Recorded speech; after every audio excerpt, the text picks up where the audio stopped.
Creeping out of my phone. Is this my guy? I think we might be losing it all. We're losing it all. We're losing it all. These Kentucky boys going to bar. You got Keefe, you got Jay, you got Grim. Is this mic on? You got Keefe, you got Jay, you got Grim. Is this mic on? Yo, what up? What up? You know what time it is. It's that time. Let's get into it. Hey, it's time to do our thing, bro. We got a special guest today. Yeah. So Cope, he's in traffic. You know, we got a special guest. So we just go ahead and kick it off. You know what I mean? Let me get the ticker up here. Bam. Let y'all know what time it is. Here we go. Don't judge me. Ladies and gentlemen, welcome back to Is This Mic On Podcast, because the mic is always on. Tonight, we're joined with a true creative force from Cleveland, Ohio, an Army vet, a producer, an audio engineer, an MC, an actor, an entrepreneur, and the founder of Scratch Paper Productions.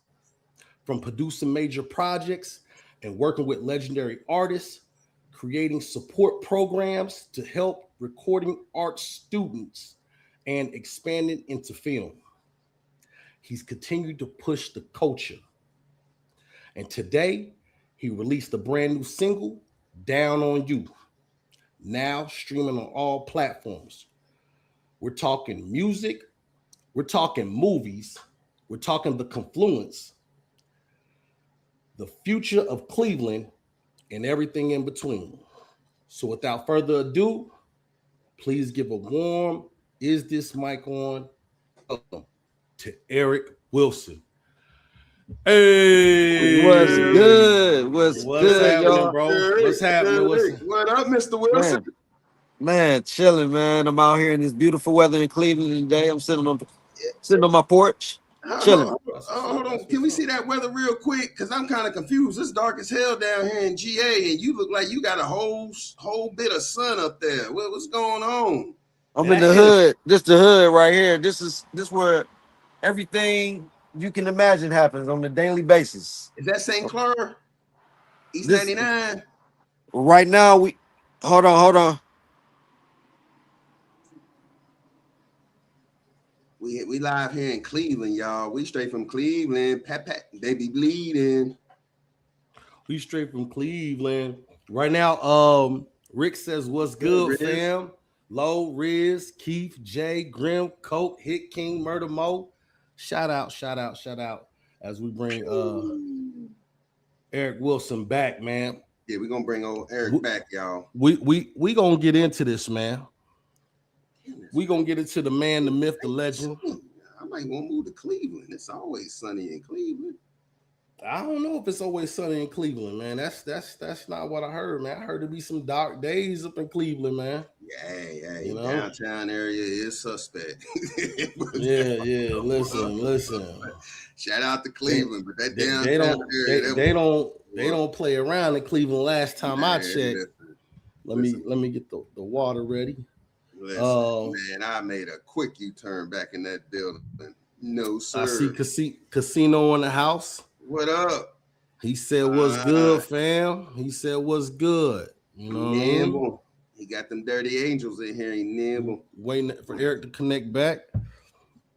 Okay. Here he go. He's back in the house. Yes, sir. Act like he never left. What's going on? Yeah. Man, something crazy happened, but we good. Oh, okay. You know too much, huh? Look, hey, put that camera down. Put that camera down. Yeah. Okay. Let's kick it off. So, Eric, first thing we do, we ask the guests, hey, go ahead, tell us about yourself and how it all started, how you got into the music. I mean, from the very beginning, brother. Right. Okay. My family is just deeply rooted in music. No matter. Hold on. Hold up. me see. Hold on. And my father was a trumpet player. My father was like one of the top trumpet players in the state of Ohio back in like the early 70s.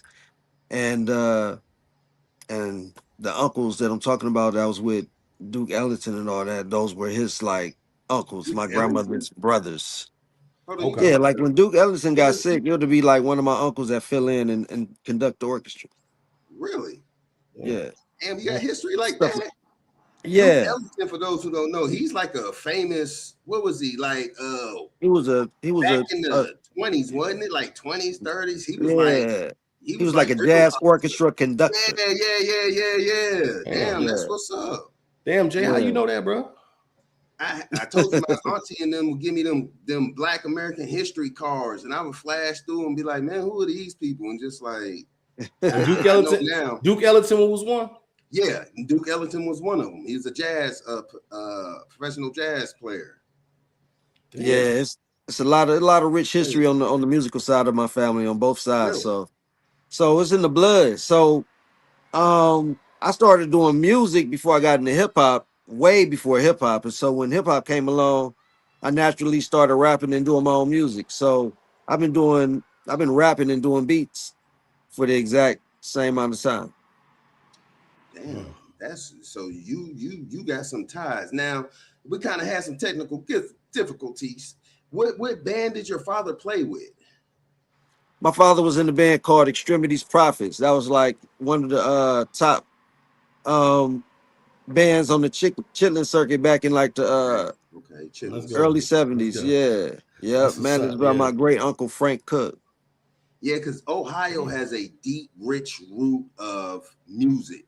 And for those who don't Absolutely. know, funk, a lot of that funk come from there, which is picked up by Boosie Collins, who I think is from Cincinnati. Right, for I think sure. George Clinton, I don't think he's from the area, but he hung out real tough in the Ohio area. And Oh, Roger Troutman, bruh, rest in peace, right, Roger Troutman. right. I used That's to hear stories about him. My mom used to hang out with dude. oh And yeah, he was yeah, tough. he was like really, really a really people's person. And she told me a Man. lot of stuff about dude. I didn't know he was into big women.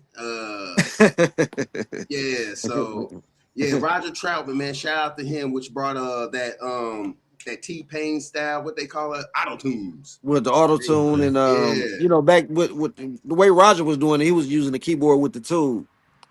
Right. Right. You know what I'm saying? So, but technology then took it to another level. Okay. Okay. So look, my first question is, I heard you already answer this. So the first question is, where did the name Scratch Paper Productions come from? All right. So um it was first another production company name, you know what I'm saying? We'll get to that. But one day I was like reinventing the whole thing, and I'm like, I'm a freestyle artist. All I really do is freestyle. So that's basically coming up with stuff from scratch. And then I do beats. I don't sample. So I do everything organically with synthesizers and everything like that. So s- that's where the scratch come from. Plus, scratch and paper mean money. yeah. Okay. So you write your verse on the scratch piece of paper, you know what I'm saying? Plus they both mean money. So it just came like naturally like scratch paper productions, you know what I mean?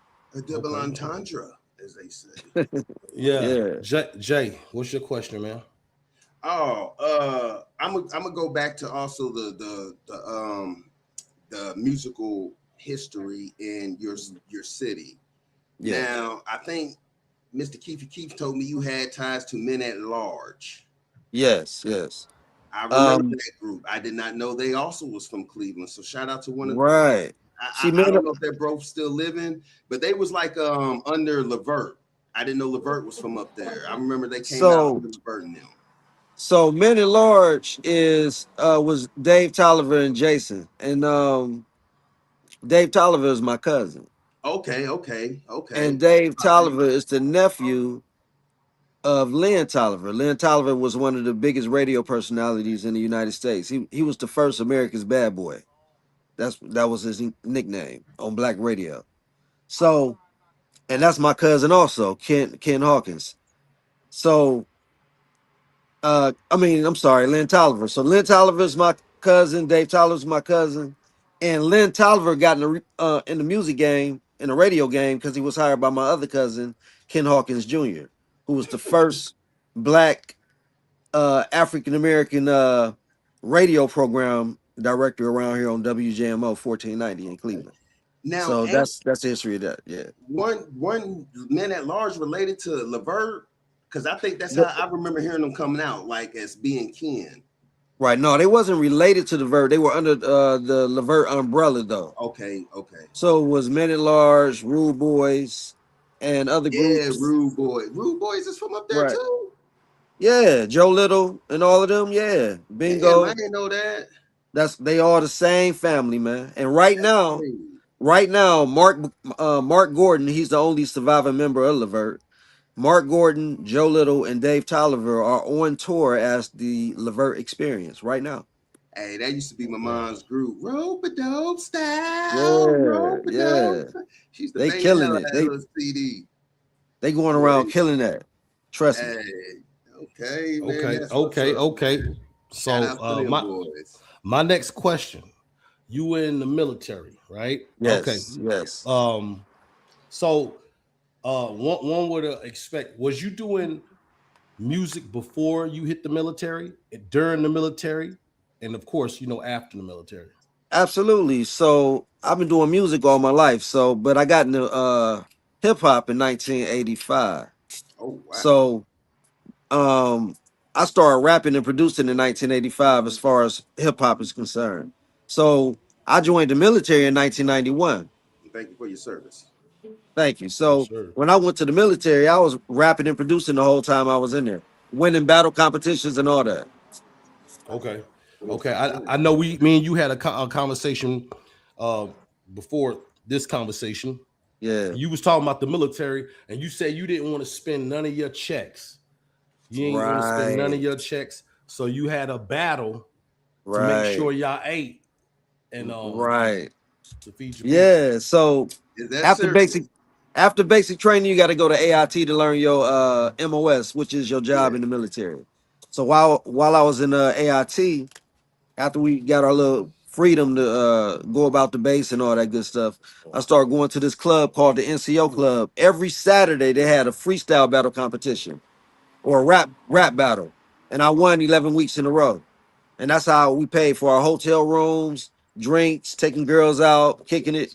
I made sure none of my people had to spend their own money, and we just treated my freestyle money like free money. Damn. Damn. Okay. How much was you Yeah. winning? How much was Yeah. the About 150 a week. Shit, and that was back in the G That's too. good. That was That's good gang money Oh bang. too. yeah, oh yeah, for sure. That's a room, drinks, a case of brew, all that. Ain't no taxes either with the They was military. hurting, bruh. So your boys are rooting for you. So how was it? Were they like by the crowd? Like who won? They saying how was they Yeah, picking the winner?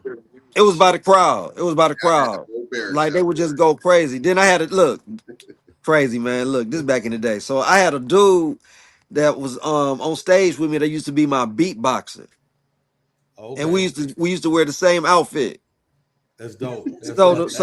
the girls was already caught up. So the women was probably caught up in just us, looking photogenically correct or some Yeah, crap looking Right. like like a that. real rap group. So That's the they, best way to put it. Doing the you know dance. they was gonna turn up. You know they Yeah, was gonna turn up. but And come back to the but hotel. but the dudes was caught up in the flow. So That's what's up. it was like bam bam. I was hitting them like from both ways, left right. Look, he lead the stage, go right to the field. Yeah. Yeah, then go straight to the liquor stuff. Yeah. Jay, what's the next one, bro? Oh man, I know we've talked. I don't know we've talked yet about you doing a little bit of acting. So with you Yeah. being a rapper, producer, engineer, songwriter, and actor, which role Yeah. you feel is most natural to you? Not as far as being natural, I'm gonna say man, this could be crazy when I say this, but I'm gonna say acting. Acting? Damn. Okay. And look, and I got into acting late.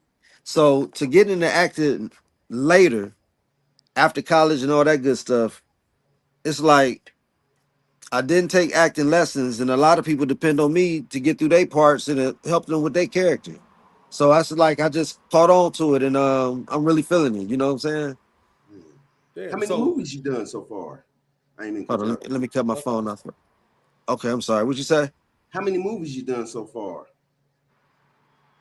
So I've done in front of the camera, as far as in front of the lens, I've done 1, 2, 3, 4. Okay. damn. Damn, I, that's what's up, Um, bro. I like to be in 5 and 6 if possible. you know what I'm Really? saying? Yeah, I And couldn't complete the role. I'm sorry, I forgot the one. I forgot the one I'm currently in. Called Okay. I do it now. So that would Yeah, make we were. 5. Damn, Yeah, that's dope. That's yeah. dope. That's dope. That's dope. So you go okay. You go through the military, and then Yeah. you're doing music, and then you go to college for Yeah. music. So like you ain't just start doing music and playing by ear. You actually said I'm gonna learn my craft, and Yeah. so Right. So I didn't go to college to learn how to play any instruments though. I okay, taught myself how to play everything. You know, the keyboard and all that good stuff is all on me. I went to college to learn the language and the technical part of sound engineering. So I can mix down a professional record, no matter what genre it is, so it can be played, on the radio and all mediums and sound just as good as anything people hear on the radio. So I wanted to be able to mix and save money that way too. Mix my own records, start making money mixing other people's records because I didn't like the quality of the mixes that was going on around me. So I decided to go ahead and take the reins. You feeling me? right. Okay. Hell Yeah, yeah. yeah, Yeah, that's how a lot of people like a Kanye West get started, man. People just by ear they learn the instruments, man, and they become these ultimate talented producers, man. And sometimes, man, when you do your own music, bro, you can't go wrong. You know what I'm saying? You can't go. right. Especially when you really appreciate the music. Like it's Yeah, not really about a competition or trying to outdo the next rapper or producer. It's really about making your organic song, tapping into yourself or the person that you're producing, and really getting into them keys to find what is going to make this take this to the level that everybody want. You know what I mean? Like yeah, producing, you know what I'm saying? Like really, yeah. appreciating these instruments, this syncopation, these merging of ideas, which is what the confluence is, a merging of ideas. I appreciate the whole process. You feeling me? Was that a lot with this project here? A The lot of you, confluence. yeah, a lot of influence, a lot of because I heard a little bit of you and Kate Chill that play. Is it play two? Yeah, yeah, That yeah, I heard your verse. And I was like, yeah, ooh, Yeah, yeah, yeah, I yeah, don't know who was yeah. second, but I heard that first verse and I was like, I like this. And you produced that's that, right? yeah. I produced that. So let me give you a short story about Play Two. So K Chill was walking up to the first. This was the second time me and him ever met. He was coming to the studio and he heard the beat playing outside the window of the studio and started writing to it right there, walking up the stairs to come into the studio to meet me in the studio. And when he got up there, he already had a verse in his head for it. So I just turned the original play into a remix right on the spot and called it Play Two. So that was K Chill's first song after years and years and years. In actuality, that was his first song, Play Two. It was it Lazy Bone God's Plan? Nah. Oh wow. God's Plan and Play Two came out. Both songs came out June 19th. Oh wow. They Damn, came they damn. came out on the same night. But you know, naturally, which is fine by me because I'm working with both of them. Both of them is those my dudes. Yeah. Naturally, he was gonna push that God's Plan because of the relationship and because of the power of Lazy Bone, Mhm. which is fine. It makes Yeah. sense. But Yeah. actually, Play Two came out right along with it. Okay, That's what's up. okay, that is Yeah. dope. What's something you learn working with Lazy Bone that most fans don't know? Number one, that people that win Grammys are just as humble and just as vulnerable as all of us. Damn. So when he in the studio, he in there as a person that's trying to get it right, and he don't mind nobody chiming in. He don't have an ego like people would expect somebody with those type of accolades. You know what I'm saying? So that's one of the things that people wouldn't expect. With me working with talent like that.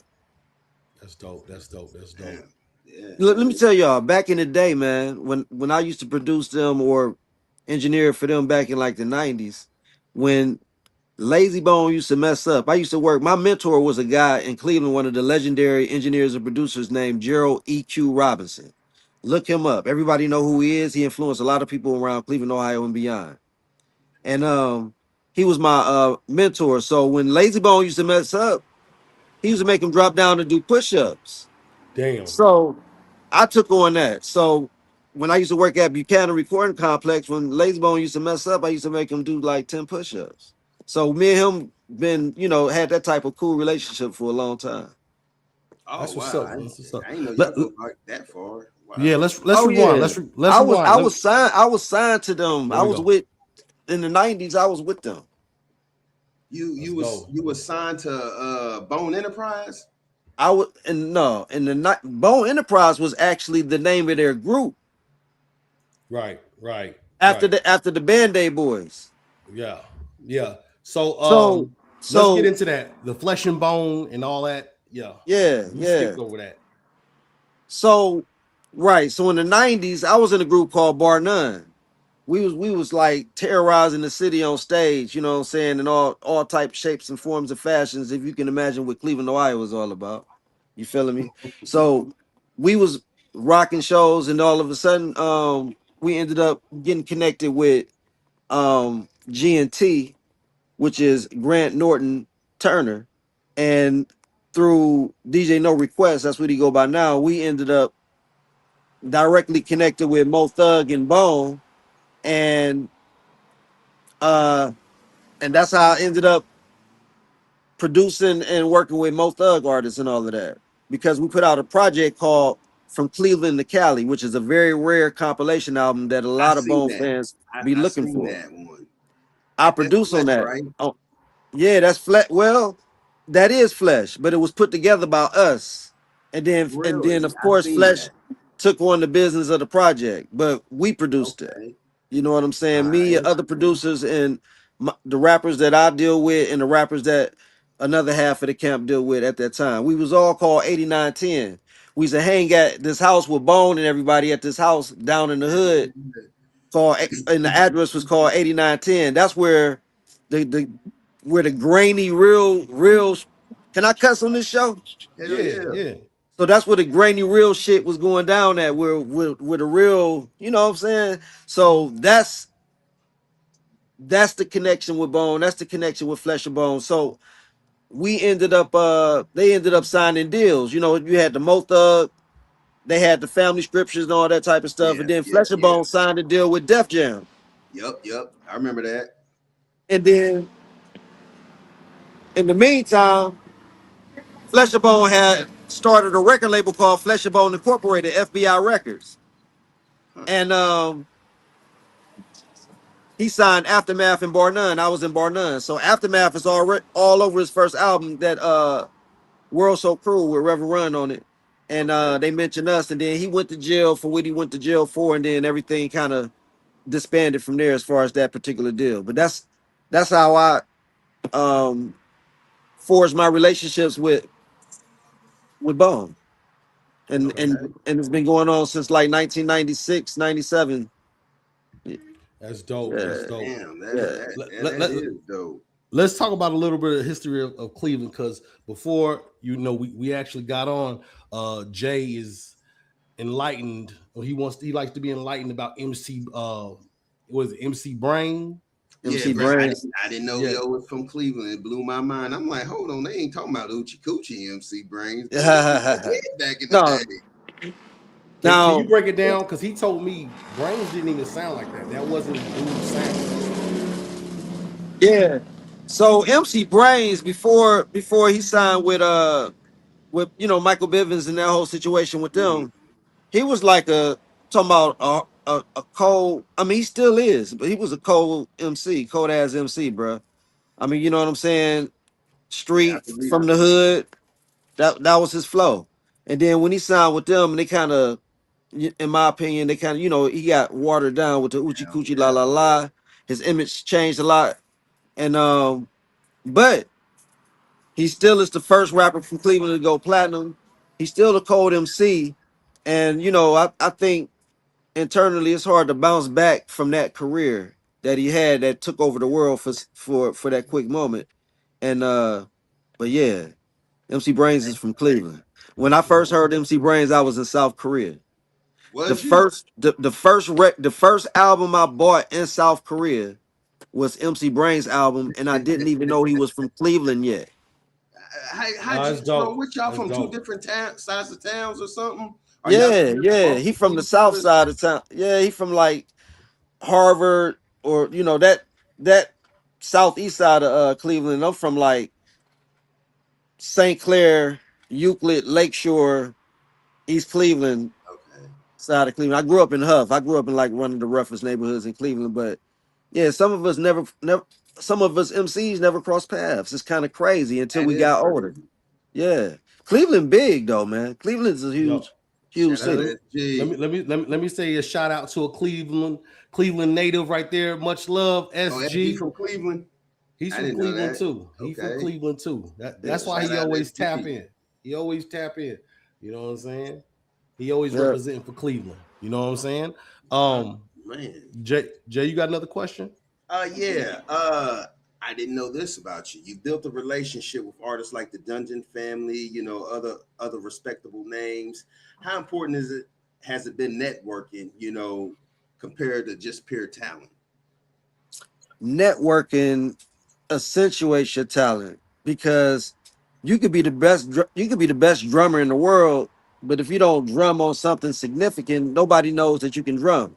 Mm, So knowing that you're good and other people knowing that you're good is two different two different things. things, yeah. So that's with the networking and that's with being the affiliation. You know how it go. It give you more credibility. People start looking at you differently just because of your relationships. So that part. Yeah. Okay. Okay. Yeah, Okay. because No, you done got down with the Dungeon Family. Would you produce a track for them or you was a feature? So I went down there, man, kicking it with them, hooping, playing basketball, Okay. freestyling. I brought like 500 beats with me, had them Damn. freestyling all night. Over at Ray's house, organized noise was Rico Pat and Ray. Okay. So first we kicked Okay. it. Rest I in used to peace, kick it over Rico. Rico's, then over Ray's. And then after that, when I came back to Cleveland, I built a relationship with Big Rude. okay. So J. Cool and uh my dude, he called himself Tyreek L now, but his name was Lalo back in the day. J. Cool and Lalo was basically from Cleveland, but kind of like original members of the original Dungeon family while they was producing like Southern Playalistic and all that good stuff. Damn. So because of the relationship with J. Cool, I was able to go back down there with him and build my own relationship. And then when I produced J. Cool's first and only solo album, Big Rube came to Cleveland and I produced Big Rube on J. Cool's album. That's what's up. And Damn. Big Rube Okay. is the one to do the poetry and all that good stuff on Outkast's albums. Oh, for real? The big dude with the afro and the Yeah, glasses and the big beard. and the big Yeah, beard. Big Oh Rube. He shit. rap too. Yeah, he cold. He Yeah, cold. yeah. I didn't heard him on Goody Mob shit. Yeah. Yeah. He So always doing like some narration or some poetry, some spoken And he used to word. be with the If he you was don't drop a verse, I thought he was with the group, him and that girl Joy. Remember there was a girl named Joy that used to be with him? I'm I not. think I'm she was not with Skip. absolutely I thought sure. they was all in a group, him and her, like a poetry type thing. I'm not absolutely sure. Hey, can I blaze this? Can I hit this blizzy on yeah. film? Yeah, you Oh, good. good. Because this is one of the things I got to do. And it's a bright sunny day too. I'm still Yeah, tripping. It's yeah. all dark down her. Hey, so E, yo, Yo, so you actually are there where the reunion of K Chill and Lazy Bone are coming together. Yes. What is that experience like, bro? it was crazy for me. You know what I'm saying? I was able to document it also. You know what I'm saying? It's up to them to see what people can see and what they can't, and what they can know and what they can't, or whatever. But it was just like crazy because you really can see the love between these two dudes. Yeah. I'm gonna put it to you like that: the love and respect for each other as men, as friends from back in the day. You can feel the energy of them reuniting and coming back in the studio, vibing off each other, getting each other's opinion about verses and lines and stuff. So, man, it was beautiful. That's all I can say. It was beautiful. It still is. Just seeing what they're doing right now is still beautiful because it's a continuation of that moment. Because the inception of it, the beginning of it, was right upstairs in my studio. Right. That is Um, dope. He was there for a good what Eli they call it, Green a says viral moment. Eli says, I'm rolling as you speak. Oh. Yeah. See. But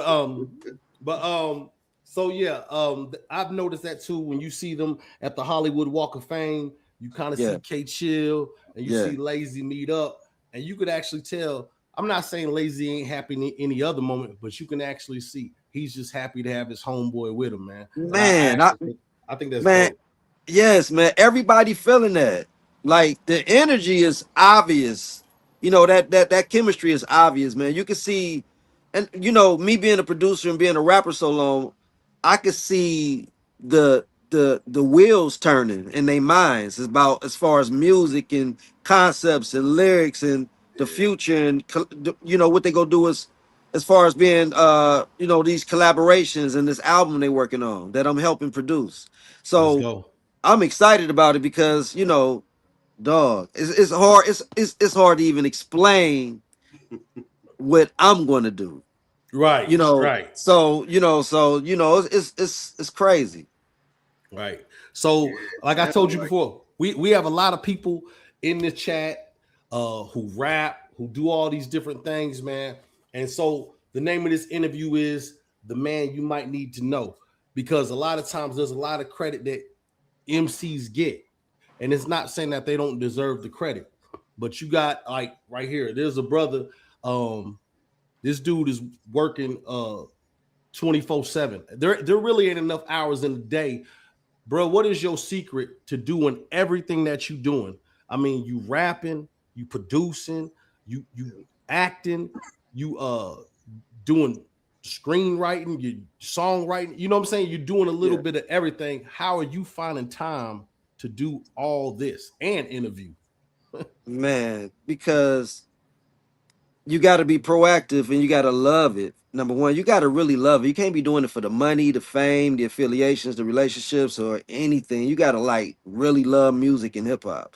So I can, you know, so I'm never disturbed by it if I got something to do. I'm never like, I can do like a, you know, and I charge studio time too. So believe it or not, I do sessions for people that just paying for hourly rates. Oh wow. You know Damn. what I'm saying? So I'm busy doing that part too. So I just like every opportunity that I gotta be in the studio is a learning experience for me. No matter from cutting vocals, doing a mix, doing a new beat, working with a new artist, it's always sharpening me up. So you know, you gotta understand there's always educational in that recording studio. If somebody's ego not in the way, they're learning something every time they step into the recording studio, even if it's day on. Right. Jay, you got a question? Oh yeah, man. Yeah. Was there ever a moment someone told you no, but that rejection, you know, ended up pushing you toward, you know, something even bigger?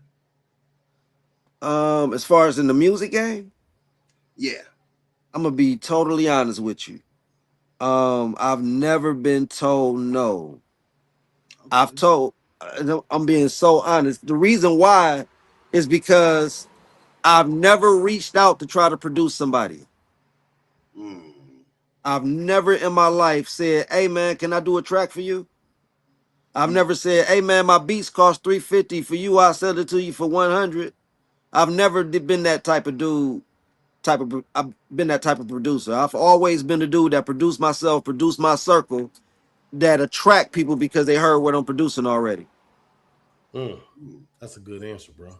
That's a good answer right there. That's how the So, confluence came together. I didn't really reach out to nobody, and I got people with Grammys on there and all type of stuff. So I didn't, you know, it just came natural. And I'm not saying that I'm somebody special either. Yeah. I'm just saying that was the natural progression of things because I'm doing what I'm supposed to be doing. Okay. Oh, You know, so is Scratch Paper Productions? I mean, do you have a roster of artists behind you no. that you working with? Okay. My roster is Marksman Payne, Yeah, I was gonna who's say. who's a code MC, and Killer Smooth from Midwest Mafia, which is a legendary group from Cleveland, Ohio, Midwest Mafia. And Right. Killer Smooth is one half of that group. He had a kidney transplant and a week later had a stroke. But while he was going through dialysis, we finished his whole album.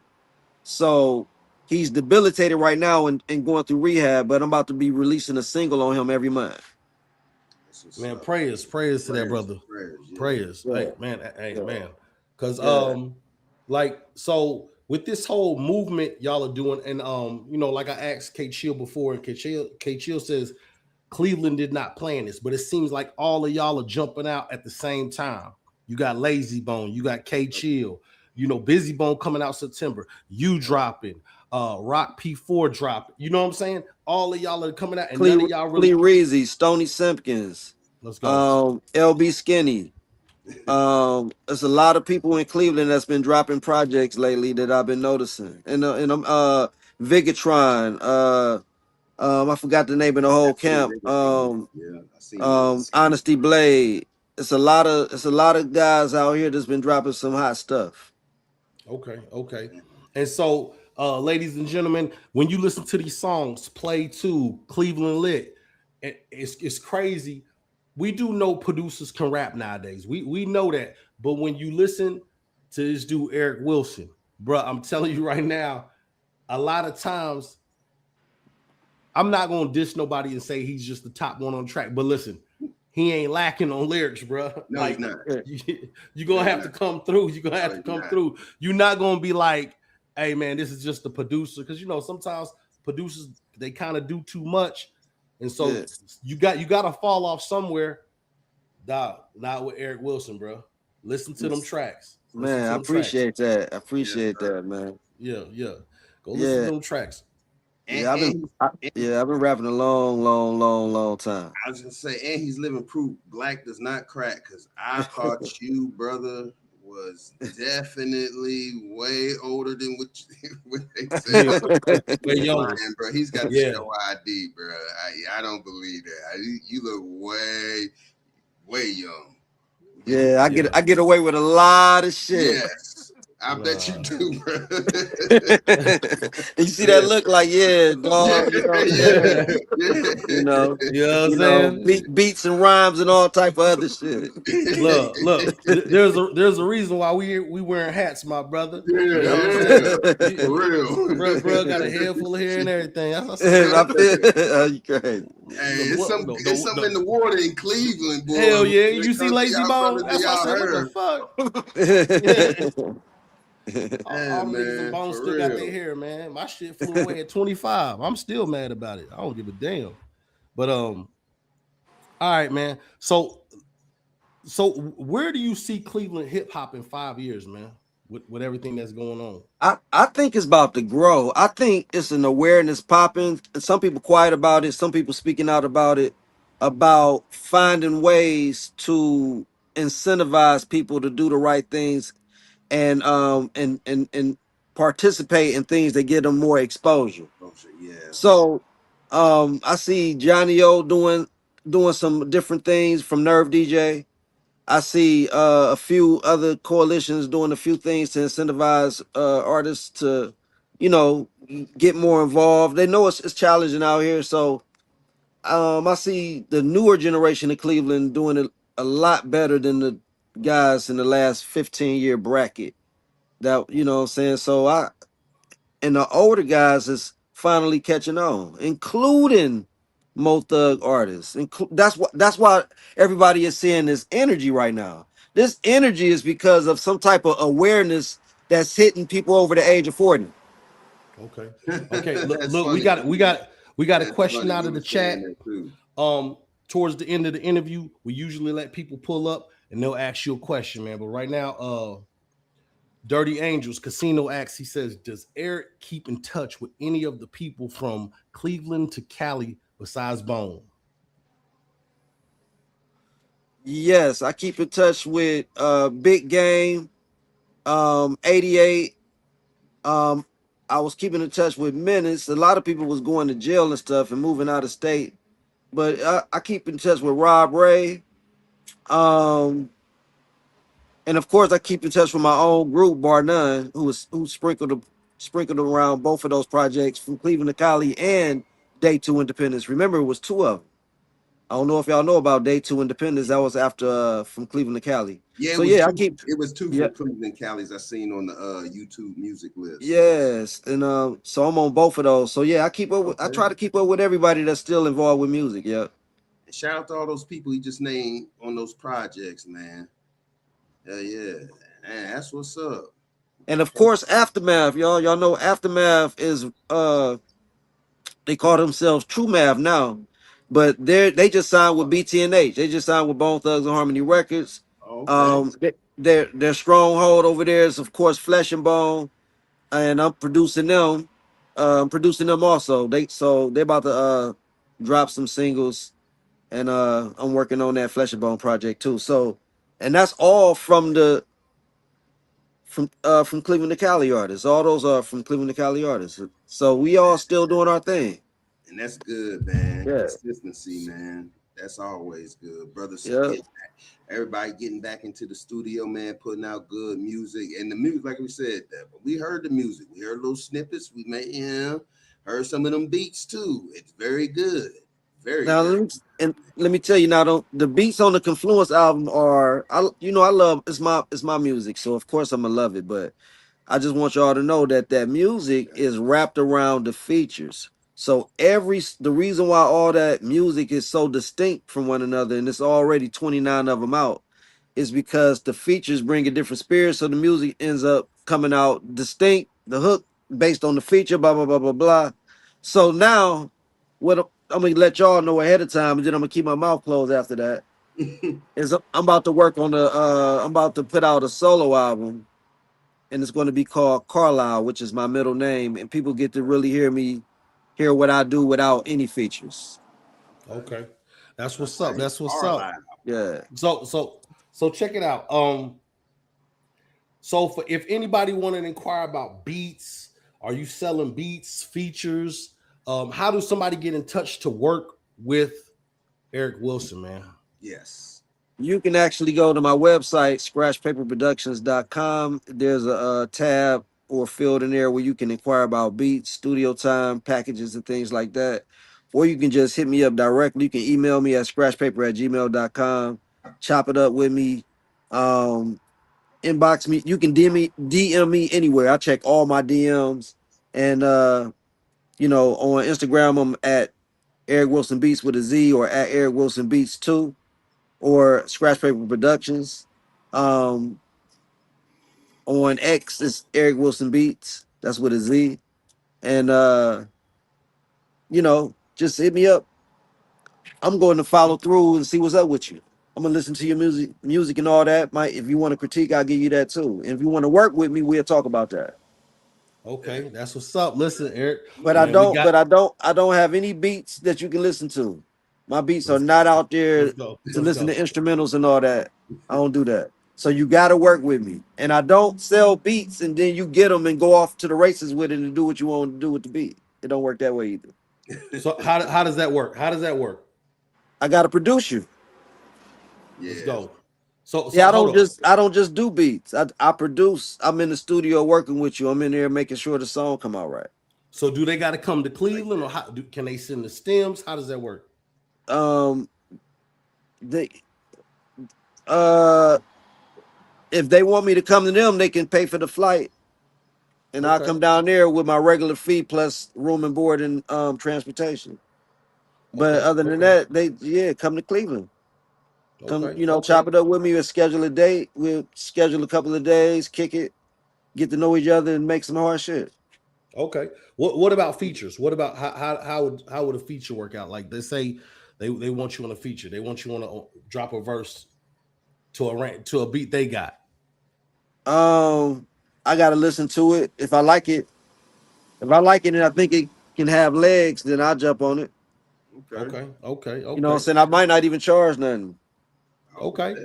Oh, I you know what I'm saying? I wanna rap. Okay. Yeah, we got this little compilation we trying to come out dealing with some Cleveland artists. We trying to get K Chill on it. We trying to get Cease from Beyond the Harmony. You know, we gonna try to do a little something because brother in the chat, Hit King, shout out to Hit King. He came up with the idea and he was just like, hey man, everybody here for this Bone Thug shit. Let's go ahead and rap because that's what we came here for.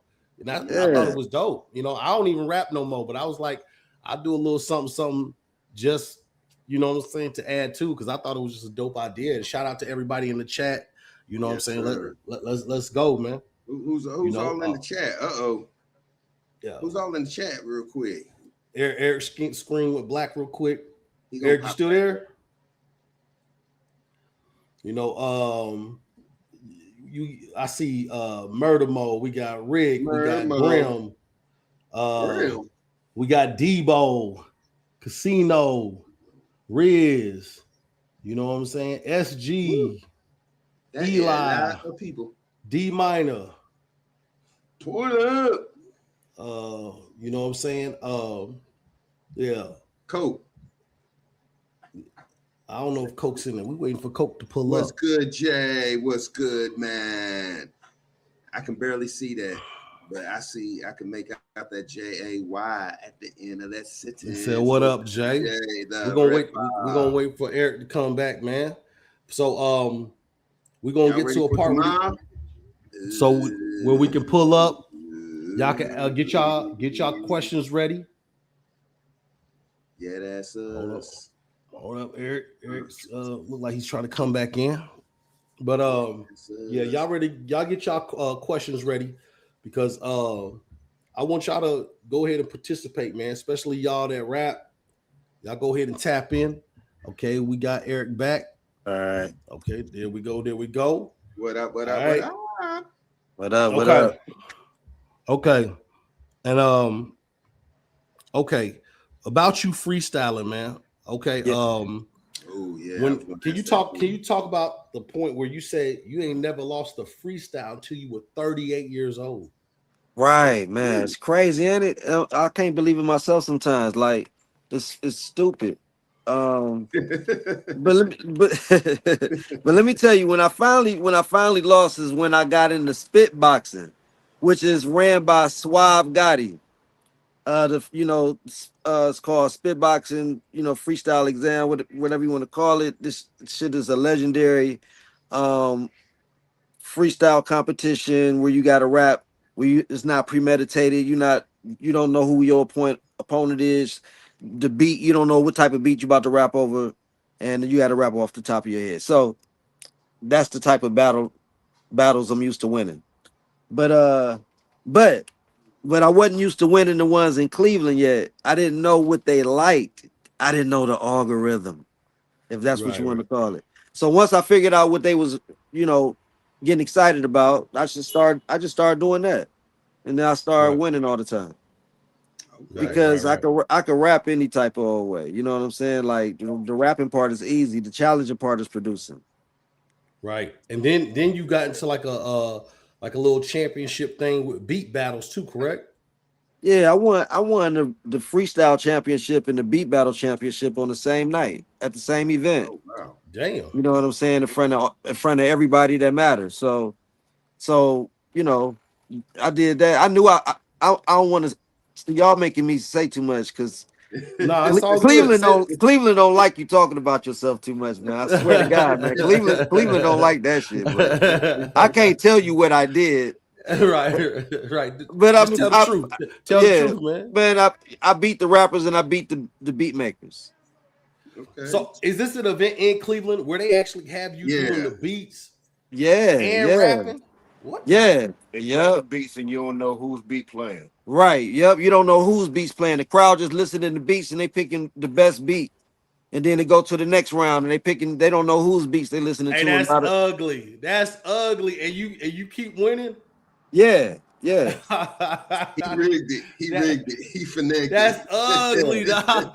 Hey, yeah. so different beats are playing, and the crowd just keep picking your beats, and they don't even know it. Right, right. You're just going round after round. They don't know whose beats they picking, and then all of a sudden they realize, damn, it was this dude's beats. So even if they want you to lose, they just don't know. They Yeah. don't know, That's dope. Damn, that's dope. What the fuck? And this Nigga. event still goes on? huh? And this event still goes on? Not that I know of. Okay. I would love I love to be a judge or something like that. Something like that. Yeah. Hey, That'd be you gonna nice. bring it back? Watch, you gonna bring it back? Nah, that's hellified dope. Okay, so now that you back, you working with Bone, you working with K Chill, you working with Lazy on they album. I don't know what they got that called. I don't know if you're allowed to say. And then you also working with Flesh. Have you ever thought about signing with Bone Thug and Harmony Records? Not really. Not saying that I wouldn't, but I haven't really thought about it because I got a brand called Scratch Paper Productions, Yeah. and with I would love to be affiliated. I would love to continue what I'm doing and make it even stronger. Maybe like have a guaranteed funnel to the artist to make sure that almost like a publishing deal, but non-exclusives. Yeah. Right. No, I get You it. I know, get it. That would be a perfect, yeah. That'd be a yeah, perfect to work with, yeah. with them. Because at this age, man, I want to really be a facilitator, a teacher, a producer, a person that really helps structure stuff instead of being the person that's relying on other people to for me to do what I got to do. I think I'm Okay. too old for that. And can you get into the now what I can't say the name. What is the name of the college that you helped out, you created the program for and all that Yeah. stuff? What's the name of it's a community college. What's the name of So that? that's a legendary community college in Ohio called Cuyahoga Community College, Tri-C. Okay. It's funded by the state. It's like some old hybrid type of education, the way it's set up, with them offering programs like recording arts and technology. You can also you can also get your CDLs there. You can also Shout out. get a nursing degree. You can also get a dance and theater, vocal training, piano lessons. You can get an associate's in almost anything, and all their credits is transferable to a state college with ease.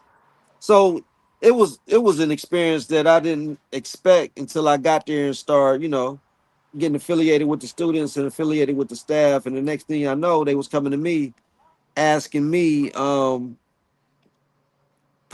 they set up a meeting with me and brought me into the office and set up a meeting with the dean and everybody to see if I had any ideas to stop kids from dropping out of school after the first semester. Damn, that's So dope.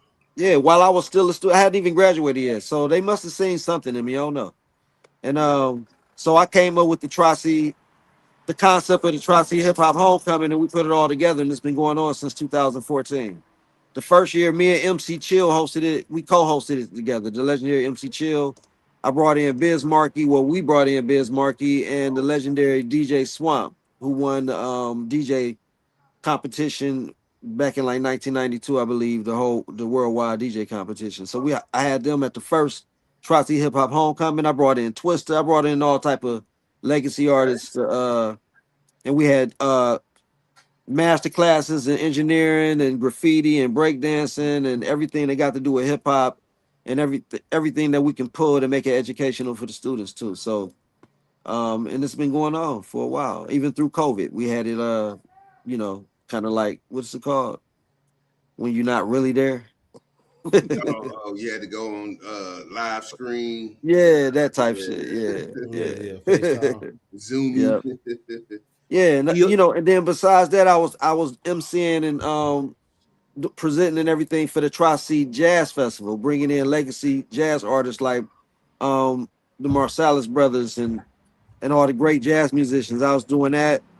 I was engineering for the Cleveland Museum of Art for people on tour around the world coming in playing classical piano. I was the one miking up the piano and recording it and turning it into CDs for these classical musicians. So I do more than hip hop too. Okay. Yo, that's what's up. Yeah, you Shout out was to a Eli very Green. busy man. Eli Green says Eric has dope energy. Much love, big dog. Shout Thank you, out thank you, For thank Eli. you. sure. For sure. SG Top from 5 Cleveland out. says, "What is your top 5 albums, man?" My top 5 hip hop albums.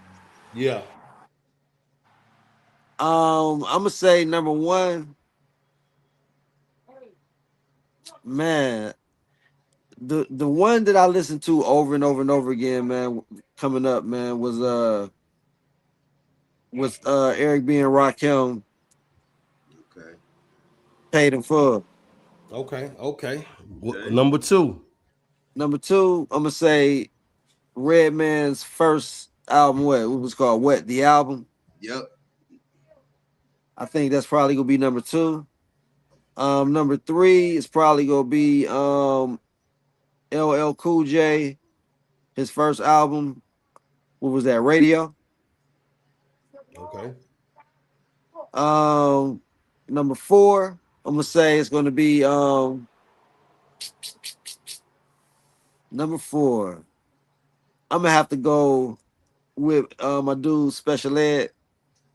Okay. Okay. Really? The album with I Got It Made on it.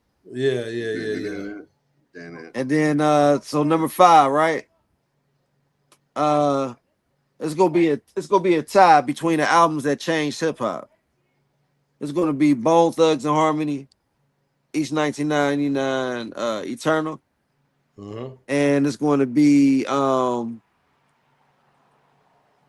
Dr. Dre Chronic. Okay. Okay. You got classics on it. You got classics. Yeah. You know what I'm That I have to saying? get them a tie. You know what I'm Okay. saying? Because I'm an MC, so I'm leaning. I had my albums was people that was flowing, that was influencing me, I noticed influencing my that. pen game. You I feeling me? noticed that. Special You know what Ed, I'm saying? Rakim, LL Cool J. Right. Yeah. Because remember, I Hey, was already a musician, so I wasn't really caught up in other people's beats because I was doing my own. So I ain't want to get caught up, and I'm still not caught up in other people's beats, even though I love them. But I don't want to be influenced all like that. But I had to get influenced by the MCs. That was okay. just, you know. SG says that he went to Tri-C, saw Bobby Seals speak about 20 years ago. Okay. Bobby Seale from the Black Bobby Seals, Panthers? okay. Black Panthers, Bobby Seals, yeah. Really? Yeah, that's dope. That's dope. Murder Mo says OG list. Hey, Murder Mo, if you knew how old he was, bro, it makes sense, bro. Yes, he definitely had the OG list. Hold on, let me get away from this radio. Oh, they turning it down. They turning it. Oh, okay, you said OG list? Yeah, Yeah, yeah. he They don't had know the your age, OG brother. list. They don't know your age, brother. Yeah. Okay, so what's the definition of an OG list so I don't mess it up? I don't know, but I guess it's Probably because Rakim, Oh, okay, my top 5 OG rappers. LL. Yeah. yeah. I'm gonna say it's going to, as Special far Ed, as definitely. that influenced me, I'm gonna say it's going to be LL Cool J, um, Rakim, Big Daddy Kane, uh, Coogee Rap, um, and then Redman, Bone Thugs and Harmony, Eminem. Yeah, I heard you say Red Man. That's he's one of my favorite too. Yeah, for sure. Okay, That, Riz says top damn, that's top five crazy. producers, man. They want to know your top 5 producers. That's a good one, Top Riz. 5 producers. I'm gonna say Timbaland, Okay. uh, Scott Storch, um, Watch him say Jazzy Jeff. Ryan Leslie, Ooh. Hey. Quincy Jones, and I'm gonna say Kanye West. Okay. I didn't know Quincy Jones produced. I ain't know Yeah, that, he man. did the Michael Jackson. I'm bad. I mean, not I'm bad. What the And hell was Quincy that? Jones did everything, everybody under the sun. See, I skip. Thriller. He did the I'm gonna Thriller. tell you all the truth. My number one producer is Tommy LaPuma. Now Tommy who? I heard of LaPuma him. is the number one American record producer, probably of all time, one of the top of all time. And I had the pleasure to work with him, and I learned a lot of my skills Really? with him doing classical music and working with orchestras and violinists and trumpet players and all that, miking them up, uh, recording and mixing them and things like of that nature. And What he famous produced songs did he produce? the Beatles, he produced Barbara Streisand, he produced Diane Krall, he produced George Benson, he produced Paul McCartney, he produced Natalie Cole, he produced Hey, all type of artists. He wow, he won like 3 Grammys, including one he won after death. So he won his Mm. fourth one after he died. He was nominated like 80 something like 80 some times or something like that. that's funny you say Natalie Cole. I was just reading about her not too long ago, Yeah. about her life and Okay. stuff. Dang. Yeah. So yeah, Yeah, you y'all just gotta read up on Tommy LaPuma, man. Yeah, yeah, yeah, I yeah. gotta definitely check, find Wait, out who that is. Yeah, yeah. Average sneaker guy says, "Salute, fellas. I got milk and cookies watching the show." He said, "I got What's milk and up? cookies." sweet, sweet. He loved the originators. Redman definitely slept on. I don't For know. Redman sure. slept on. People got him in like top 5 MCs of Yeah, all yeah, time. yeah, Yeah. yeah. Method Man is up there with him, but a lot, let me tell y'all, a lot of people is just as good. Lucas Joyner, Method Man, I can go all over the place with cold as MCs. But the root of who they are is the people that I'm naming. You feeling me? Mm-hmm. Okay. You know what I'm saying? Okay. That and so, like that's why nobody's going to surpass these people in my opinion, because they made it possible. A lot of these styles, a lot of these attempts that people made was made already to give them the green light to go as far as they go, including Kendrick Lamar, J. Cole, and all the lyricists that we all know about. You know what I'm saying? Right, right, right. Riz says Quincy Jones even did Ray Charles. Okay. For Ray Charles sure. Robinson. I ain't know that, Hell man. yeah, man. This a history lesson for me. Well, you know, that's Quincy Jones in the Ray Charles movie when he was in Ohio. I mean, not Ohio. Yes. Damn, Yes. Washington. He called him Okay. Q. Call him Yeah, Q in he's the calling movie. him Q. It was Okay. Quincy. Okay. What's the name? What's Okay. his real name? Lorenzo Tate was playing him. Is it Yeah. Lorenzo Tate? Quincy Lorenz Jones Tate. produced everybody, man, including Off the Wall, the album, and Thriller. Yeah, Thriller. That's Okay. the album, Thriller. And Yeah. I think, he might have did he might have had something to do with Bad, if I'm not mistaken. Damn. SG says The Dude by Quincy Jones, a dope album. That's what's up. That's what's Yeah, up. the dude, and yeah, he did that. You remember what was that song with Chico DeBarge and not Chico, El DeBarge and who was that? Tevin Campbell and I know what you song know, you're talking about. that's I know that exactly. that love song everybody loved, man, on that out Secret Garden.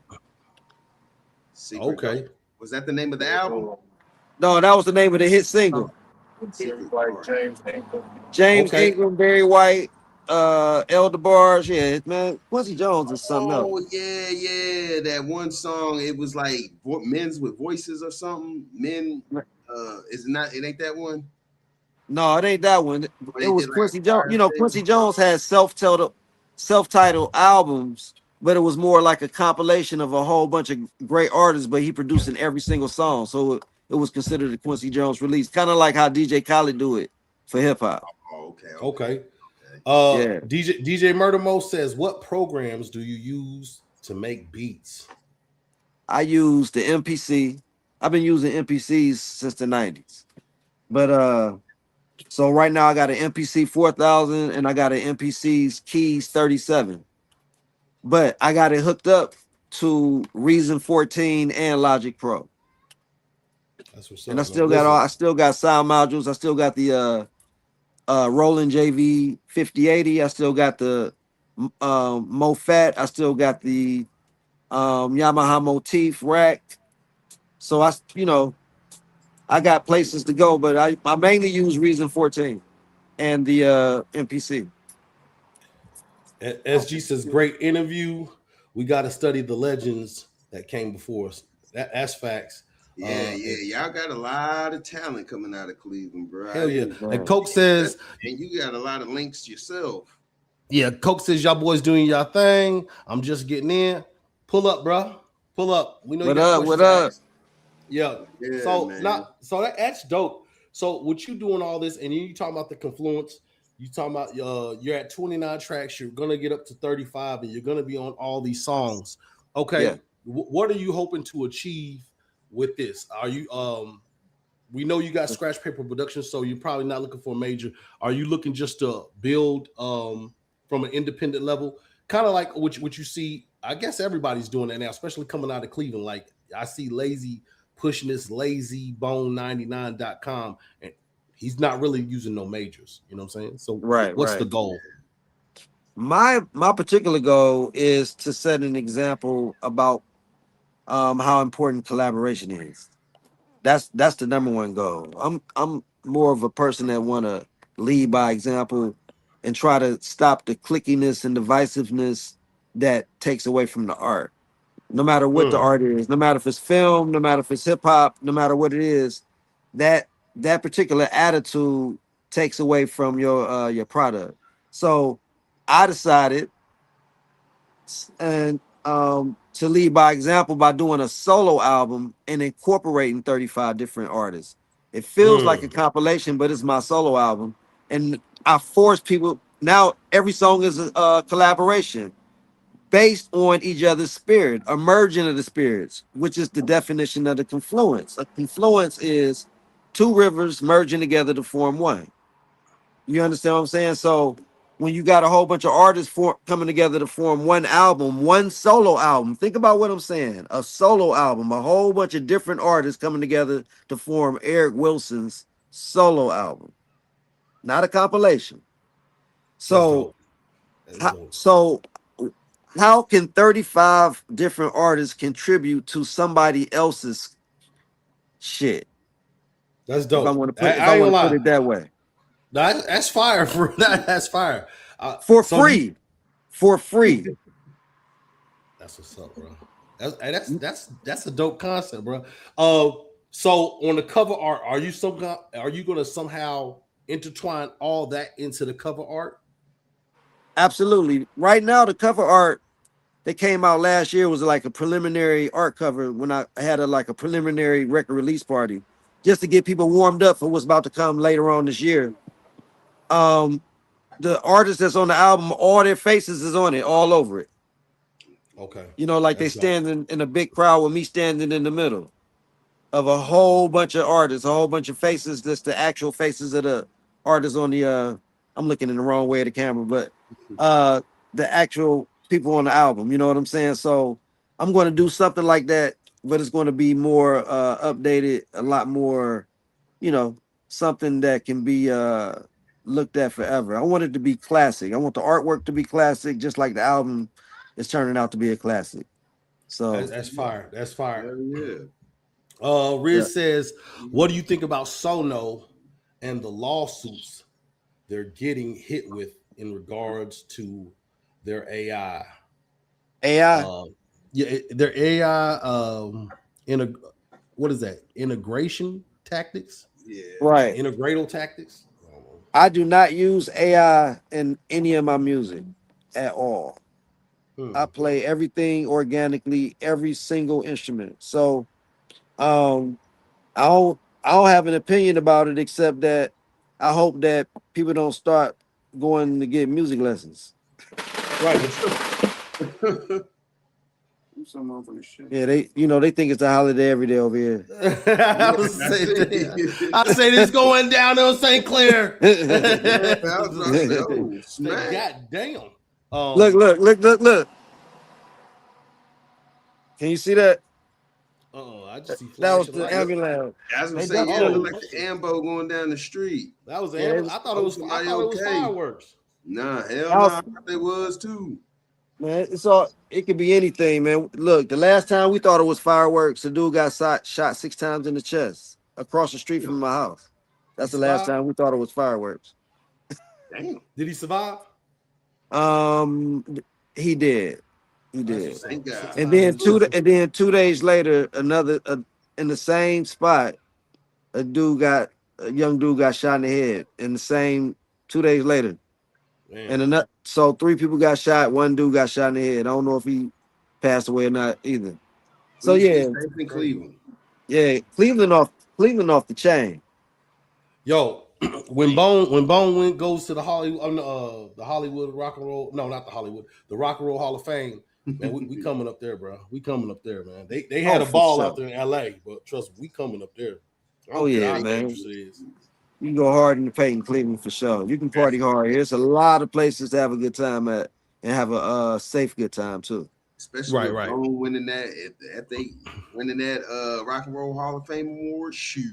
Oh yeah, for sure. We know y'all turning up. We know y'all turning up. Oh, let's get to this, man, because I had asked you this before about Mhm. Lay. You know, shout out to Lay.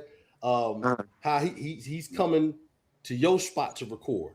Yes. How is he yeah, able to come? This dude is a Grammy winner.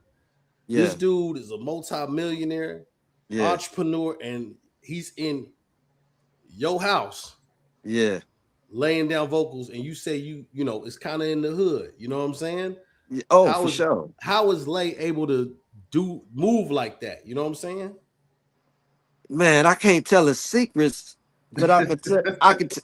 You know what I'm saying? But I could tell you this, that you can't let nobody know what you're about to do before you do it.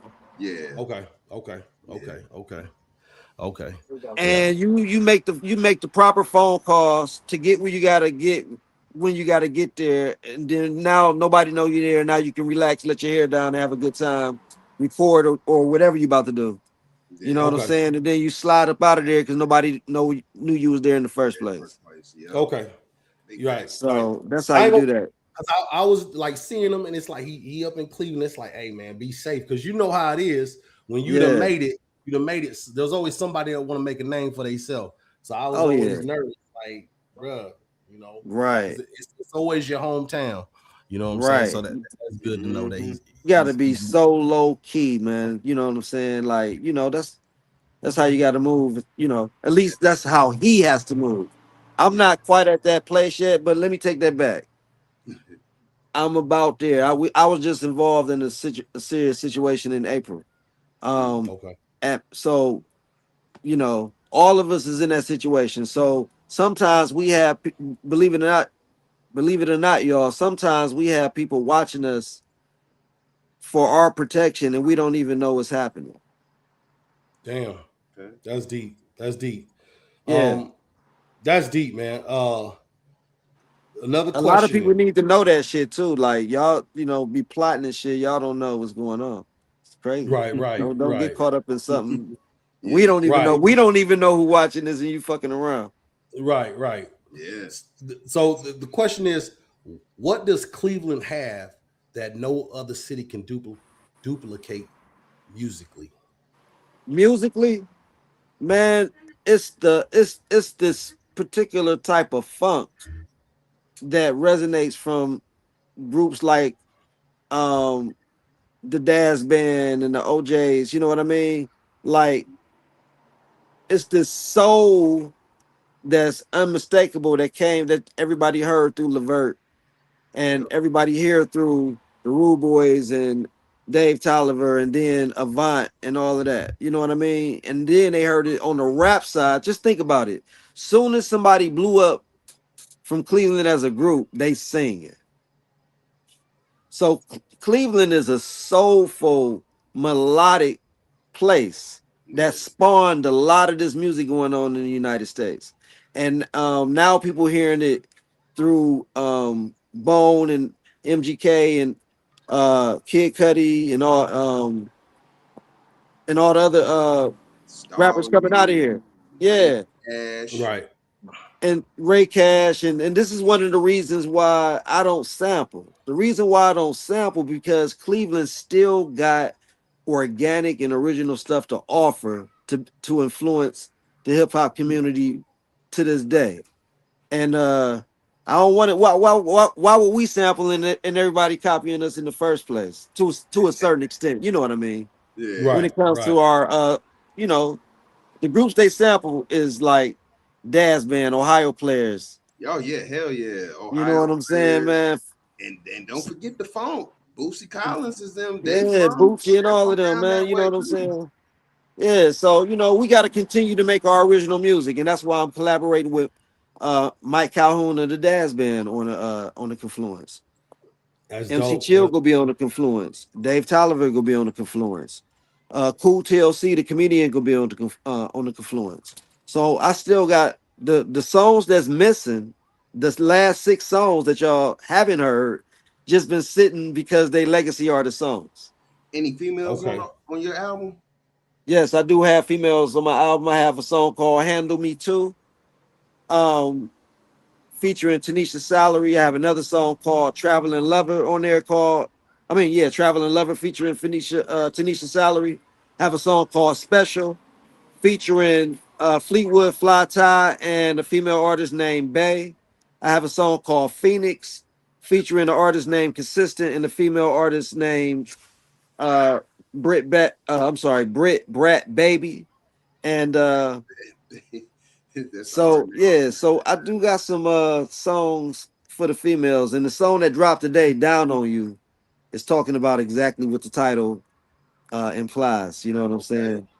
Shout So out yeah, to we the got ladies on this project. it's Yeah. 35 songs, man. I had to take the personality of the feature, like I said before. So whenever they was on, I became on.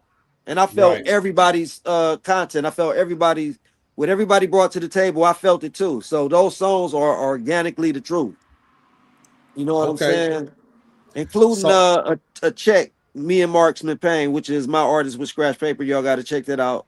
It's called a all check. right. That's pretty hard too. Okay. So if you had to pick one legendary artist right now to produce their whole album, who would it be and why, man? Um, I would love to produce somebody like Kanye West or Drake, somebody that got melodics in their vocals because I like to play I like to play chords and stuff. So I don't want nobody just, you know, running 16s through all the beats. Okay. Cause you said that, guys, pardon me on this one, but I gotta ask them this. Okay. So tomorrow we got this thing talking about the king of hooks. Okay. Yeah. And so we put artists together to say who's the king of hooks. Uh Last week it was Nate Dogg versus Zero from mm, Houston. mm. Nate Dogg won.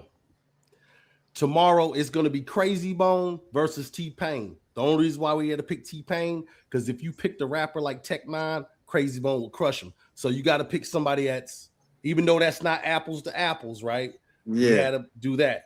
So I'm gonna show you this Bracket. this bracket, and I need you to tell us who you think is gonna win. Here goes the bracket. I need you to pick out each winner and who goes to the championship, who wins it, in your opinion. Okay. This is, hey y'all, this is Eric Wilson's opinion. Do not get mad. On his opinion. Because All right. it's only because you mentioned Drake. All right. All right. Now what am I when I'm okay, so I see the bracket now. Hold on, let me get down to the chat. You can see the bracket. Can you see everybody clear? Yeah, I see everybody clear, yep. Okay. Including Jermaine Dupri just popped up, yep. Yes, sir. Yep. So Okay, so Jermaine Dupri, R. Kelly, Crazy Bone, and T-Pain, that's one side. Yep. And then Nate Dogg, Zero, Drake, and Futures. So those 4 against the other 4? No. So Drake and Future gonna go at it. Who's gonna win on just hooks based alone? Based on, Between Drake and Future? Yeah. Drake and Future. Hooks alone. I'm gonna say Drake. Okay. Okay. T-Pain, Crazy Bone, just hooks. Knowing what T-Pain. crazy. Okay. T-Pain. T-Pain. He ain't even hesitate. R. Kelly versus Jermaine Dupri. That's R. a tough Kelly. one. R. Kelly. R. Kelly. Okay. Drake versus Nate Dogg. Nate Dogg. Okay. Oh, Nate Dogg. Oh, okay. And now you got R. Kelly versus T-Pain. Who's winning that? T-Pain. Oh, Okay. now Ooh. it's T-Pain versus Nate Dogg. Who's winning? Ooh. Man, that's a good one right there. Woo-wee. Jeez, bruh. Let me see. Damn. T-Pain against Nate Dogg. I'm going to say probably going to go with T-Pain. Okay. Just because it's commercial success. He's going to probably have a better chance of getting you a hit just because of his track record. True. He got T-Pain winning it all. Yes, Y'all heard it here. Y'all heard it He here. said over Y'all heard R. it here Kelly. Wow. That's what's up. That's what's up. He That's said T-Pain taking out R. Kelly, but it's strictly on hooks, man. It's Strictly on hook. That's dope. That's Okay. that's dope. That's dope. Hey, that's a little shocking. Like Yes, it was. That was your shocking. boy I wasn't expecting that. K Chill when he said he had 2 Chainz in his top 5. That was shocking. I never heard nobody say they had 2 Chainz in their top 5, bro. Me neither. Yeah. And I mean, he definitely got to be thinking differently. I'm not going because I don't see 2 Chainz being in the top 5 of making sure people have hard songs because he was on the hook. Right. I just you know what I'm saying? Like I'm looking at the dudes that if he get on your song, you got a good chance of this song, you know, like shooting somewhere. He ain't like say you know, hooks. He just said 2 Chainz was a top 5 artist for him.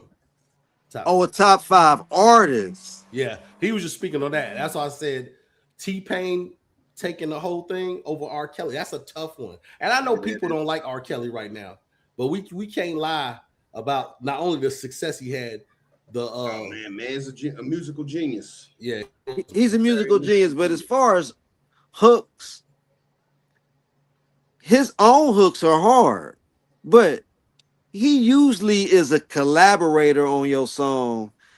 He's usually the producer. You know what I'm saying? But T-Pain is known to get on your song and just bartender. He about to do something to your song to make your song just like be extra. How'd you get me? Yeah, he about to freak that shit. You know what I'm saying? Boots with the fur. Hey, that was our joint in jail. Man, you put T-Pain on your song. It's probably because you want a hit single. Did you say that was your joint in jail? Hell yeah. What the fuck? She listened to that for in jail. That's crazy. Bro. That got him through it, man. Used to push yourself down, man. I used to be so crazy for that crazy ass shit. I was like, nah, nigga, I ain't like him like that. I ain't want you to get the CD. I just like that song. I dropped the link. Y'all pull up, man. Come ask y'all question in person, man. That's dope. Hey, I like your opinion on that. I do too. That was very different. I like that. That's gonna be a good one tomorrow. Then I was watching a interview, man. Did you say something about a book? Was you involved in writing a book or involved in a book or anything like that? A book. Let me think. That's K Chill. That's K Chill. K Chill got a book. Got I believe his memoir is complete also. But I'm doing the soundtrack or the album that's connected to the book. Or the screenwriting that you was doing. Was that what you was screenwriting? Right now, I write scripts. So I do got a script called So Good, inspired by Suave Gotti. And so I plan on turning that into a feature-length film. Oh man, okay. That's dope. And you said you didn't take acting classes. It's just like you just learn as you progress, man. Right, yeah. And you can catch me, yeah. now you doing you said you working on your 5th movie. This is your 5th. Yeah, and I'm actually like the co-star of this movie. So it was a really good role to play outside of the traditional movie that you would expect from the average inner city director. I'm gonna put it to you like that. So let me So ask you Right. something. this was more of a love story, and I get to play the kind of the bad guy. Let me ask you something. Is it hard to remember lines?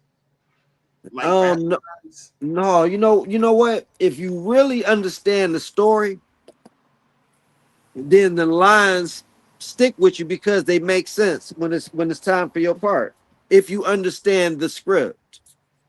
So Okay. people that take the script seriously, their line they understand their lines come to them a little bit more easier because it's like, yeah, I'm supposed to say this because this happened.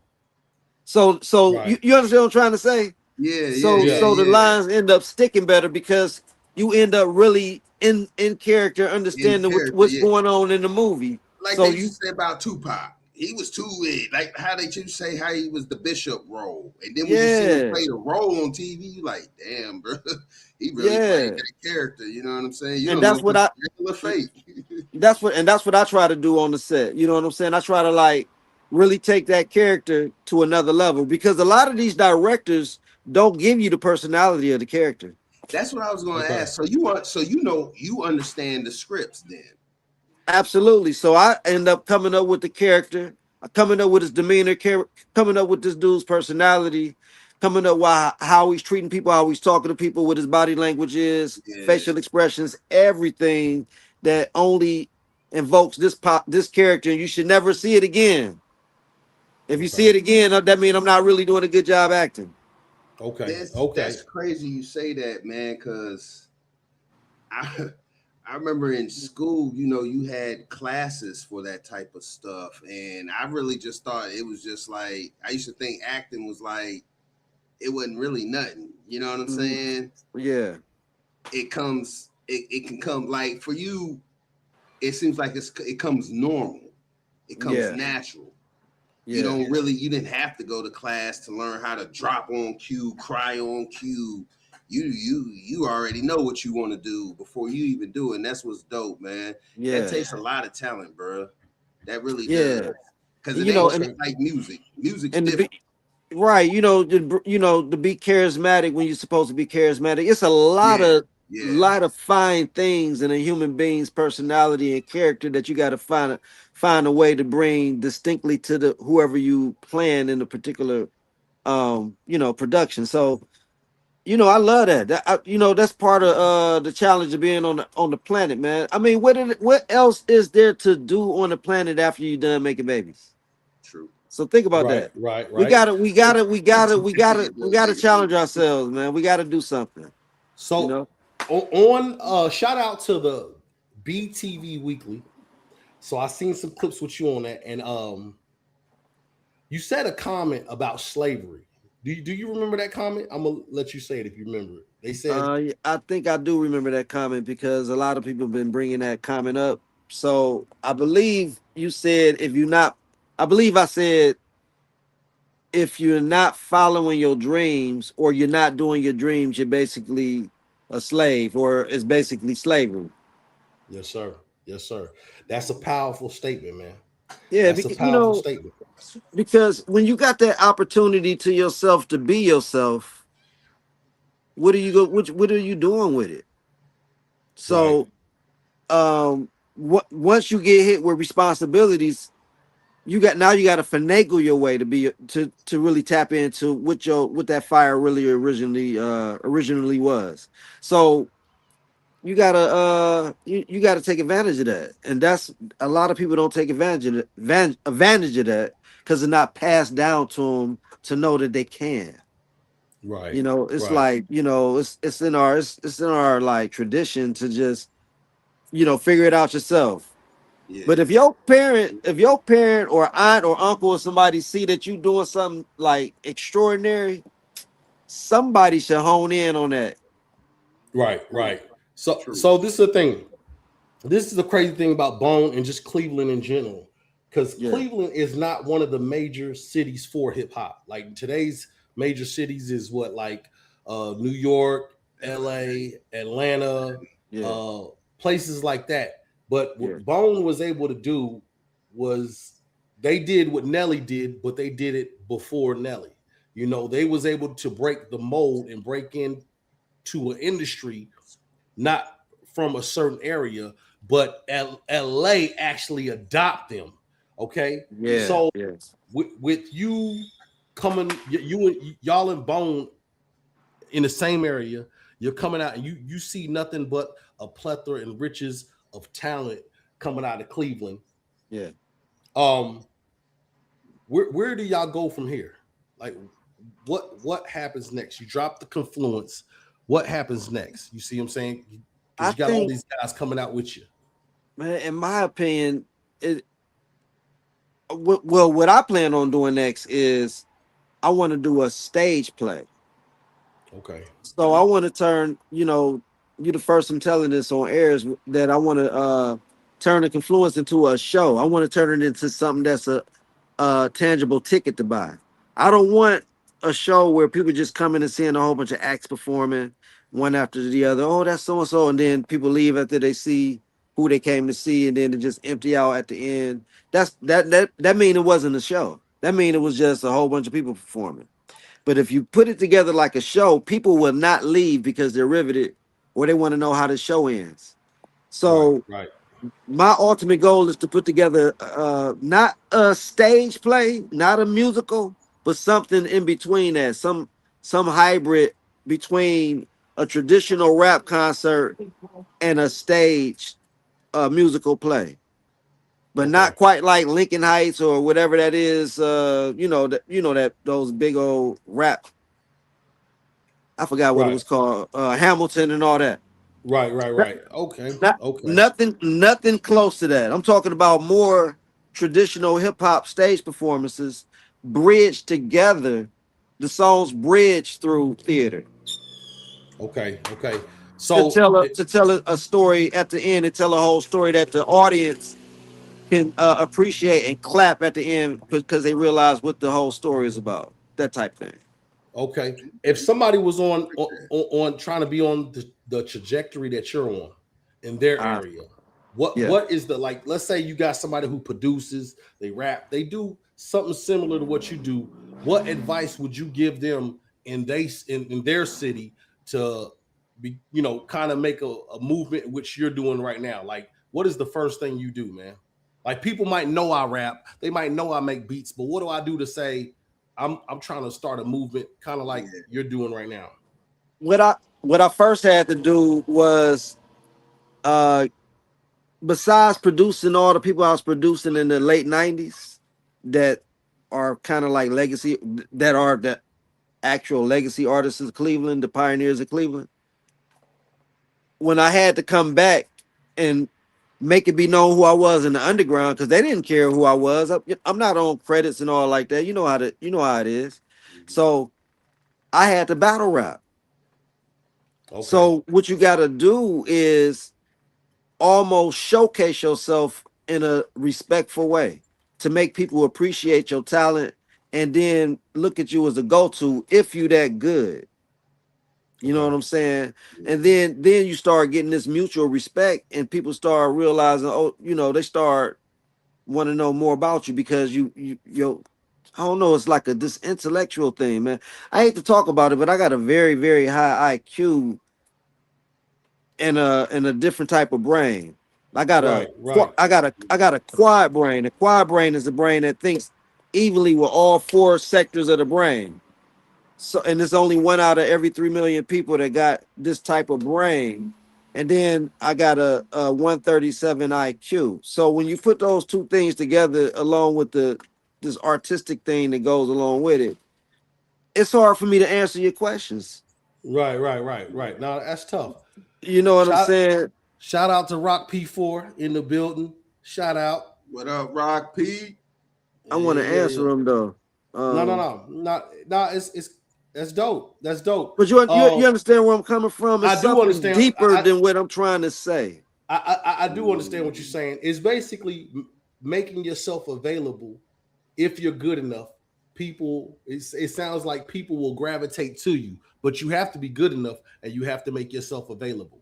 You gotta care. You gotta care about the community, and they gotta feel that you authentically care about the community. You can't be out here acting like faking it. Yeah. Right. I was in the colleges and stayed in the colleges because I cared about the students. I got into events because I cared about the culture. I go to different shows because I want to keep feeling it. And it's about hip hop. It's not really about the money. It's not about the fame. It's not about my name or who I'm affiliated with. It's really about the whole thing about hip hop. And if you out here really doing it that way, the community go fit the haters go get away from you because you're doing right. But the people that really care is going to gravitate to you, especially the ones that are authentically artistic themselves. So now you're going to get the great rappers and the great singers and the great musicians. You're going to somehow draw to each other just through what is it called, osmosis, something. I don't know what the word is. Yep. You know what I'm saying? It's gonna happen. You know what I'm saying? If you true to the game, true to the music. Rock P4 said, "What's up? What up? What up?" Yeah, hey, and look, and he's another one. This dude is like Rock P4 is the little brother of Pratt, and Pratt is one half of Brothers for the Struggle. Yes, sir. Yes, sir. So shout out. So Rock P4 is like authentically an MC, authentically a rapper, authentically an entrepreneur, authentically deep into collaboration. So I really appreciate him, and he on he on 3 records, I believe, on the Confluence. That's what's up. Okay. So yeah. we got Grim that pulled up. Grim. You got a question for Eric Wilson. What's happening? Yeah, a couple things, Eric, man. Shout out to Bar None, man, and Aftermath, man, and all this, and Scratch Paper Productions, man. Everything y'all doing, man. I've been listening to the whole thing, man. Good looking. What I wanted to ask you was, I was hearing you say that you was working with Bone. That Lazy Bone used to do push-ups when he couldn't finish a rhyme or whatever. Was you in the studio with him when he did that? Yeah, I was doing. I made him drop. Now, now, did you produce That's what I tracks was with him saying. too? You say what? You produced tracks with him? I produced. Them? Yeah. I got stuff in the look. I got stuff in the vault. I'm gonna tell y'all, man. We got a track in the vault called "Womp" that I produced on Lazy Bone that I just been holding on to for my own little reasons and stuff. You know what I'm saying? But they understand. And but yeah, I'm producing. Hey, whoever just asked that question, I'm the one producing the songs that's dropping. Matter of fact, K Chill's next single is called Yeah Yeah, featuring Lazy Bone and Nisha Nee. It drops either next week or the week after. It depends on how fast I get the stuff back from mastering. Man. And guess when I sent the music off for mastering? When? Right before I got on the podcast. Shout out. Shout out. That should be soon. So Eric, you know what I'm saying? So I'm producing Lazy Bone and K Chill's joint album. It's like a Kanye West Jay-Z type thing, and I'm one of the major producers on this joint project that's happening right now. So I'm in the process of doing what you're asking. Yep. Okay. But I've been around since the 90s. Okay. I got one more thing, man. I'm an aspiring artist myself, man. I've been hearing you say all this stuff, man, and I heard you say that you critique some songs, man. I got a song I'd like you to critique of mine, and I got some material I'd like to send you, man. If we could talk about collaborating, if you like the material, if you think it's something that you can mess with, I'd like to have a conversation about it, and see where we could go from there. Okay, well, what you about to play it? You about to play it now? Or you go email it to me? No. We gotta. Yeah, I'll email it to you. Okay. Hey, email it to me, man. Scratchpaper@gmail.com. I'll check it out. For sure. I got you, bro. Appreciate it, Grim. Appreciate it, bro. Yep. Yep. Yeah, hey, because Grim definitely would have spit on the spot, bro. He Oh, definitely he definitely would have. you He can would have just would have just bust Oh around. yeah, old hell yeah, he school, will. Hell yeah. old school. He probably wish you would have, because man, listen, that's our brother, man. That's our brother. He definitely Yeah, grew up. that's our brother right there, bro. Yeah, he definitely Rock spit with the dropping it crown, down. saying King. Shout out, man. Shout out. That's what's up, man. I love seeing people from their own city showing love, man. You know what I'm saying? So I love that, man. Because you so know, let me ask you something, Eric, real quick. Just real quick, Yeah. let me cut you off on Keefy. it's good, What was good. the biggest wake up call about this music industry since you've been independent? You know, back in the early 2000s, um, I got blackballed, like, you know what I Really? mean? Yeah. So after I produced uh Midwest Mafia and Bees, you know, remember Bees and Train, the group 216? They were out, they had a deal with Universal and all of that. And Hardstone and a few other kind of big name artists in the area and beyond. After that, somebody made sure that I didn't do nothing else for a while. Damn. So I learned that that's possible. You know what I'm saying? And then I had to jump through hurdles over that. Then, then, Real? then, then people can just absolutely make up something about you that absolutely never occurred. And then people will run with it because they trust that mouth, They whatever trust horse that was, that yeah. just made up some stuff that you absolutely didn't have nothing to do with. So Right. I knew that. I found out that that only happens when you start getting the name. Yeah. People start making up things. So those some of the revelations I got from the industry. You know what I mean? And then some other crap, bruh. Yeah. Nah. Not listen. He said some We, other we, crap. we started learning that the game can be harsh, bro. It can be real Man, harsh if you ain't willing to conform. We Yeah, it's actually heard that definitely a few can. times that like that part. yeah they'll blackball you. Actually, I think Yeah, we heard that too when we got signed, and I kind of, I knew it was true, but I guess until it happens to you, you like, oh yeah, that shit's real, bro. And they tell you that right. happens, that really will happen. Like a lot of Hey, that stuff that you hear about the industry is really real. imagine you being in my shoes. You did the music, the beat, came up with part of the hook, facilitated the session, picked the order of the song, da da da da. Was making the beat on the scratch while people writing. You know what I'm Right. saying? You making the beat while they're writing, and then you go to get the split sheet signed, and the first person you bring the split sheet to put 100% in his space for uh publishing. That can Uh, work. hell no, that can't work. I mean, what do you do in that situation, bro? Like, what the hell you do in that situation? You don't release the song.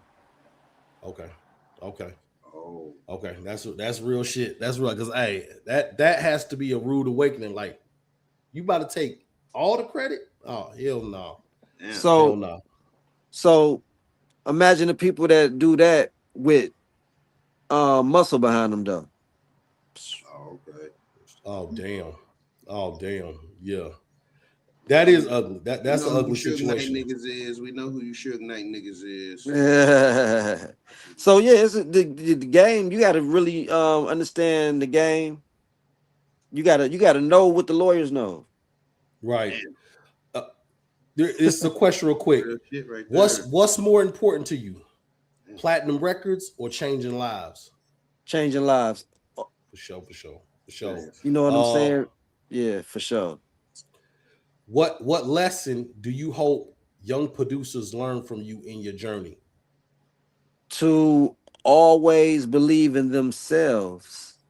I'm talking about not just goals, but in their own organic biological talent that comes through the DNA that comes from the ancestors, and don't let technology get you lazy.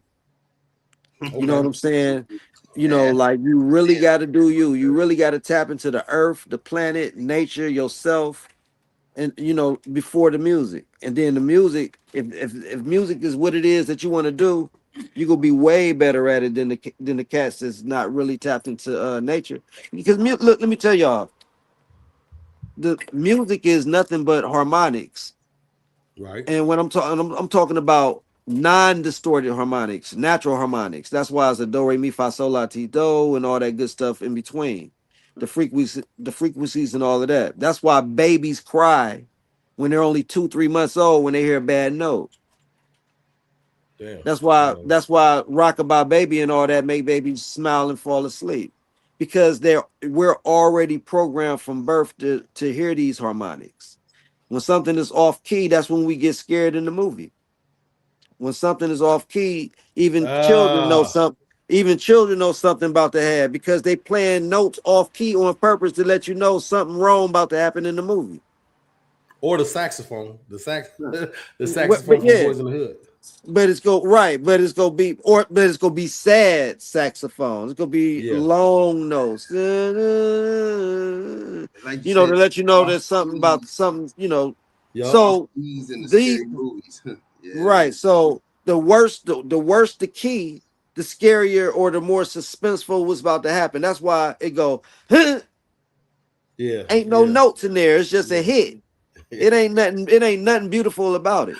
Yo, So that's now dope. you got heavy metal. Heavy metal is distorted harmonics. They playing the root note, but it's distorted all around it. You hearing bad notes around the root note that's actually right. So that's distorted harmonics. That's something you can deal with or it makes you cringe. It depends Yeah, on your personality yeah, because yeah. it's distorted harmonics. That shit makes me cringe. And then you got harmonics. These are the reasons why we know songs by heart. These are Okay. the reasons Okay. why we go Yo. to sleep well at night. These are Yo. the reasons why we propose to people to certain songs. These are the reasons that we put on things when we want to do adult stuff and we want our 6-year-old to go to bed. We put on the right song. I mean, our 6-month-old to go to sleep. Right. They don't Right. know. They don't know real music yet, but they know harmonics already. Yo. Into the mind of Are Eric you Wilson. picking up That's what he's crazy. putting down? No, that's dope. That's dope, bro. Dude, That's a let me full. one last thing, y'all. Do y'all know that light and sound reflects in the exact same direction? So No. wherever if you see light reflect off a glass or a mirror and go in another direction, like what you can use a mirror to see, I can use a mirror to Yeah. see what the light doing. Right. Sound is moving in the exact same direction. It hits it. The reflection goes in the exact same angle. Sound and light moves in the exact same movement. That's how you put recording studios together. You use a mirror. You sit in the sweet spot between the two speakers, and you put your chair at a equilateral triangle with those speakers, and then you have somebody with a mirror go around your studio real slow while you sit in the sweet spot. And every time you see your monitor speaker, you say stop, and you put an X right there. That's where the main phone goes. That's Oh, where the I've that's seen that where people write that shit on the walls and stuff. right, Yeah, right, I've actually right. seen that. That's because they seeing the sound. That's crazy. Because sound and light moves in the exact same direction, so you use a mirror to see where the sound is going to reflect off your walls first to make sure you don't get those first vibrations when you're trying to get a room acoustically correct to mix properly. I'm up here looking at y'all instead of the lens, but you feel where I'm coming from. Yeah. Yeah. Yeah. so Yeah. so That's that's the dope. significance of light and sound. They're Re- basically the same thing. You see and hear. And think about that, seeing and hearing. Stevie Wonder. Mm. So sound and light is still handling each other the same. If you missing one, the other can help you.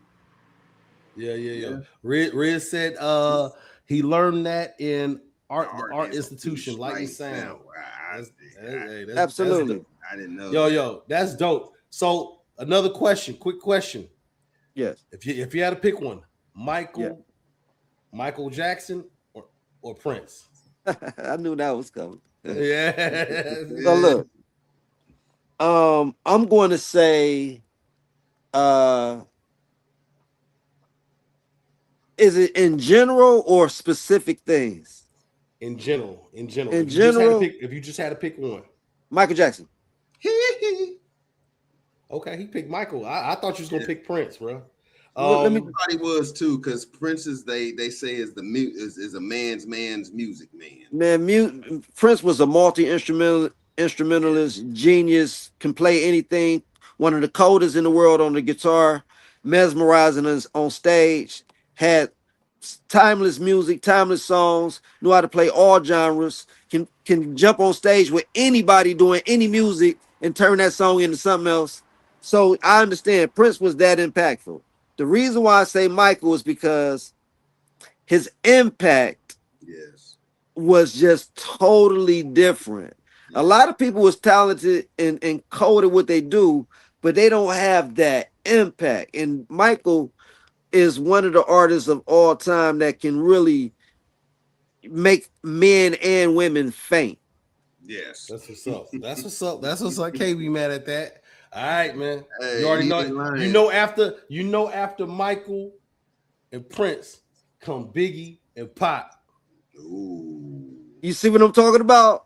Yeah. Impact, not just talent, the impact, the power that they had over the people just because of their presence. They songs felt different. They don't have to be the see all that lyrical shit. Biggie wasn't the most lyrical nigga either. Pac wasn't the most lyrical Nah, he nigga wasn't. either. They both had flow and delivery and can tell a story and had metaphors to make you be like, oh, that was nice. Just like Big L, just like a lot of people we know. Yeah. Listen to Method Man. Listen to all the people that got that same flow, if not better. So I don't play games when we be talking about who the best rapper lyricist of all time, and they be talking about Biggie. Biggie was cold, but he wasn't the coldest when he was alive, and he ain't the coldest dead. He wasn't the coldest before him. He was one of the coldest.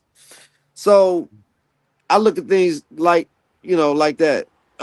When it comes to that Oh, lost Jay. Okay. So you saying Pop because of impact, correct? impact, that's where he was. Yeah, the impact he had can make you feel like he was make you feel like he was the greatest rapper of all time because you felt him just like you felt Michael Jackson. Okay. And but Okay. but but you felt him in a more street, urban, authentic, telling the story. This is who black people can be and who we are, type of thing.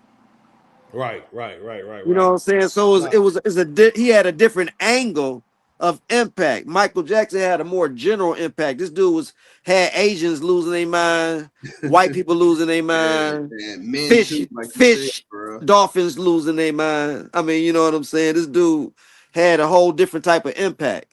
Pac had a more spiritual, tell the truth, wake your ass up. Mm-hmm. He was like a lyrical Black Panther, Malcolm X, plus Red Man and all them in one dude. Yep. You know what I'm Okay. saying? But he didn't have that Michael Jackson, Elvis Presley, Marvin Gaye type. I'm gonna sweep you off. I'm gonna wrap you around my whole being type thing. Yeah. Okay. So you ain't got to answer this one, but I gotta ask you. MC Chill, Bone Thugs and Harmony when it comes to Cleveland. Man, food. Got that, man. Listen, MC Chill is the first rapper from Cleveland that ever hit the Billboard charts. MC Chill is the first rapper in hip hop to sign a record deal that wasn't from New York. MC Chill is the first rapper to ever feature on a song with a rapper that wasn't signed to the same label. MC Chill was the first rapper to ghostwrite for Grandmaster Melly Mel. Damn, I ain't know MC that. Chill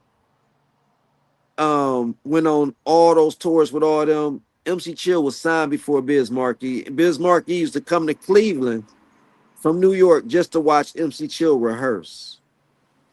Okay. What was MC Okay. Chill's hit? What was He his hit? had Rhyme Story. He had a few hits. he had the song with Beatmaster T, won't you bust this beat for me with the beatboxing and all. He had a whole bunch of songs that did well in hip hop in the United States. Really? There we go. Y'all got to go back and check out MC Chill's catalog. You know what I'm saying? And he also had Freddy Krueger's Back in these On My Street when Freddy Krueger, when Nightmare on Elm Street came out, he was the first rapper with the Freddy Krueger song. Then Fresh Prince came out with his own version. Okay. Okay. We're gonna talk about y'all like have that. a lot of athletes that came out of Cleveland. Robert Smith. Okay. Okay. Well, hold up. So Ted Ginn Jr. Robert Smith. Ted Ginn Jr. had a lot of hype surrounding him. Yeah. But I don't know about London Fletcher. But if out of these two, London Fletcher and Ted Ginn, who was more talented, but who would you also say that you projected? You think out of these two, you thought they would have went further? And I y'all, would that's say London Fletcher, the linebacker. The linebacker, Yeah, London Fletcher. I know exactly who you're talking about. London Fletcher went to Collinwood High School. When the LA Rams made it to the Super Bowl, Man, they asked me to make the music that they listened to at halftime. that's crazy. That's real crazy. I gave them the music, through my dude Aki, he a barber. And all of us went to Collinwood. I went to Collinwood in the ninth grade. Then I transferred to Euclid High School, where I went to high school with Robert Smith, that ended up playing for the Minnesota Vikings. That's crazy. So y'all know that, Rob. Ohio State, then Minnesota Vikings, blah blah blah. So back to Ted Ginn and London Fletcher. I'm going to say Ted Ginn's name is rings bigger bells in Cleveland just because of his impact on the community and his father, Ted Ginn Sr. and Ted Ginn Jr. They got a legacy going on that's built not just on talent but built on community. So it's hard to pit them against each other because I don't really hear what London is doing outside of him being a great ass football player. You know what I'm saying? Okay. So it So goes back to impact. We going back. it goes to back impact. to impact right now. Yeah, with that one. Yeah. As y'all can see, he's standing on principle on this. That's about impact. dope. That's Yeah, dope. 'cause That's dope. Ted Ginn got an academy that's got kids graduating and going straight to college. Okay. You know what I'm saying? The Ted Ginn Academy. You know what I'm saying? So I'm not putting London down because I don't know what London is doing. Maybe he don't have a lot of publicity. I'm not putting him down at all. No, I'm just letting you know that Ted Ginn is out here. That name rings. That name is impactful. Okay. And as you seen, LeBron did not come back to the Cavs, even though y'all have a good team. He went to the 76ers, man. So how they feeling about that right there in Cleveland, man? I haven't heard a lot of bad sentiments about it, to be honest. You know what I'm saying? It's almost like this dude is a grown man, 41 years old, twilight of his career. This is his last 2 years. He only took $8 million for 2 years. That's what, $4 million a year? Come on, man. He took less than a rookie salary or somewhere down there on purpose because he already a billionaire. Yeah. He picked a team that he can have fun with and have a possible chance of winning the championship. So it's really about basketball. So Clevelanders cannot be mad at this man for wanting to have fun his last 2 years and have a chance of winning the championship. Now, when he was at Cleveland, wasn't that y'all first championship? Yep. Yeah. But you know what? Cleveland got spoiled by LeBron because he was born and raised in Akron. So is that Cleveland? Ain't that Cleveland? It's 40 minutes outside of Cleveland. Oh, I always thought it was like in Cleveland, like but a suburb. It's not a suburb. Akron is its own city, about Oh, about a 40-minute drive from Cleveland, Ohio. oh, shout out to Okay. Akron. I did not know that. I'm sorry, Yes. y'all. I really thought Yep. y'all was a But subdivision. are they in the metro area? Are they like Yeah, part of like the metro? metro. No, they're not in the metro area. They're outside of Cleveland's metro area, but it's the Damn. closest. It's the closest bigger city to Cleveland, Okay. outside of outside of Metro Cleveland. Youngstown, Toledo. Damn. So Akron is the closest. you saying Akron is a pretty good sized city too?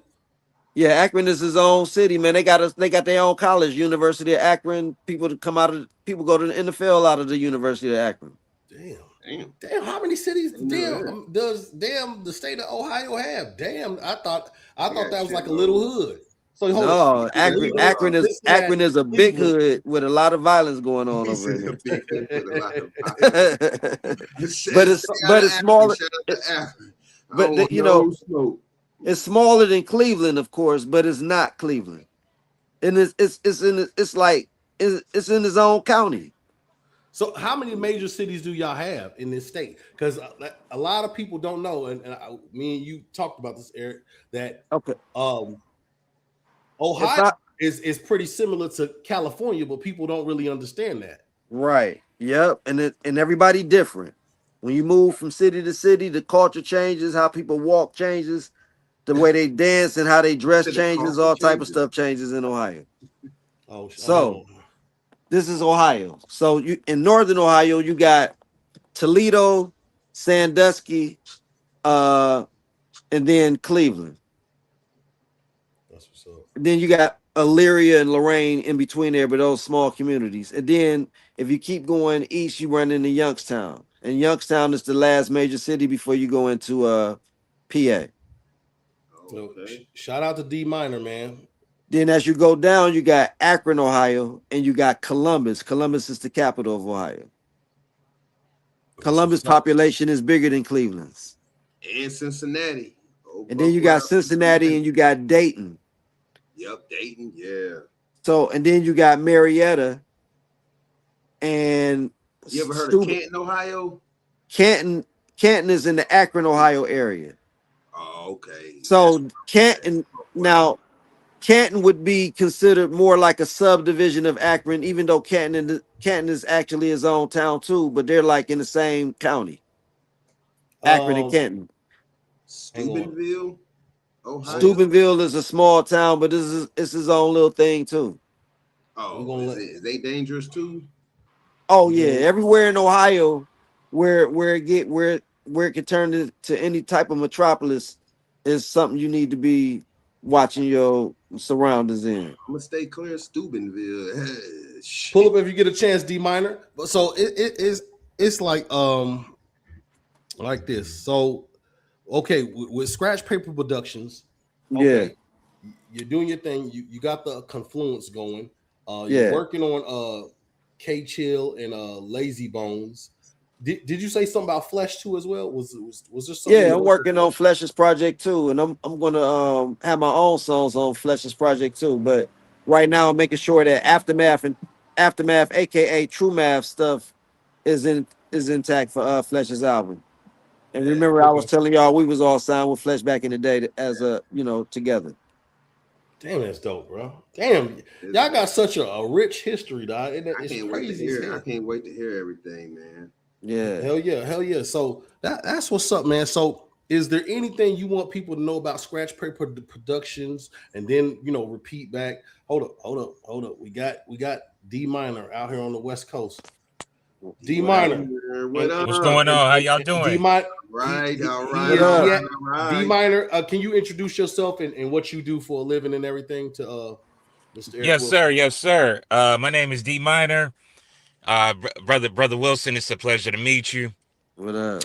And Scratch Paper Productions, I respect everything that you're doing with that, man. I love it. But I work in radio and have a program called Let's Talk Music out here in the Bay Area.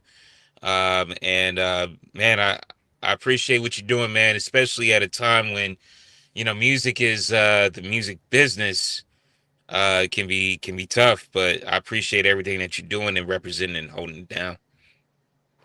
Thank you, man. I appreciate that. No doubt. Yeah. Hey, do you mind? Do you have a question? Yeah, man. So you're from the Cleveland area, correct? For sure. Yep. Yep. Okay, yeah, definitely shout out to I like, yeah, you and it's funny, just before I got on, yeah, Akron is definitely an area that's yeah, it's definitely its own thing because that's where LeBron and them are from, and then a lot of our music heroes are from there as well. But my question to you, brother Eric, is what's the music scene like now in Cleveland and the Shaker Heights, Clevelandville area as well? And is there a bigger music community there than it was, let's say, maybe in the early 2000s and even before that? Yeah. It's very, very artistic in the Shaker Heights and Cleveland Heights area. And Kane Park, I don't know if you Cleveland Heights, remember yeah. that area.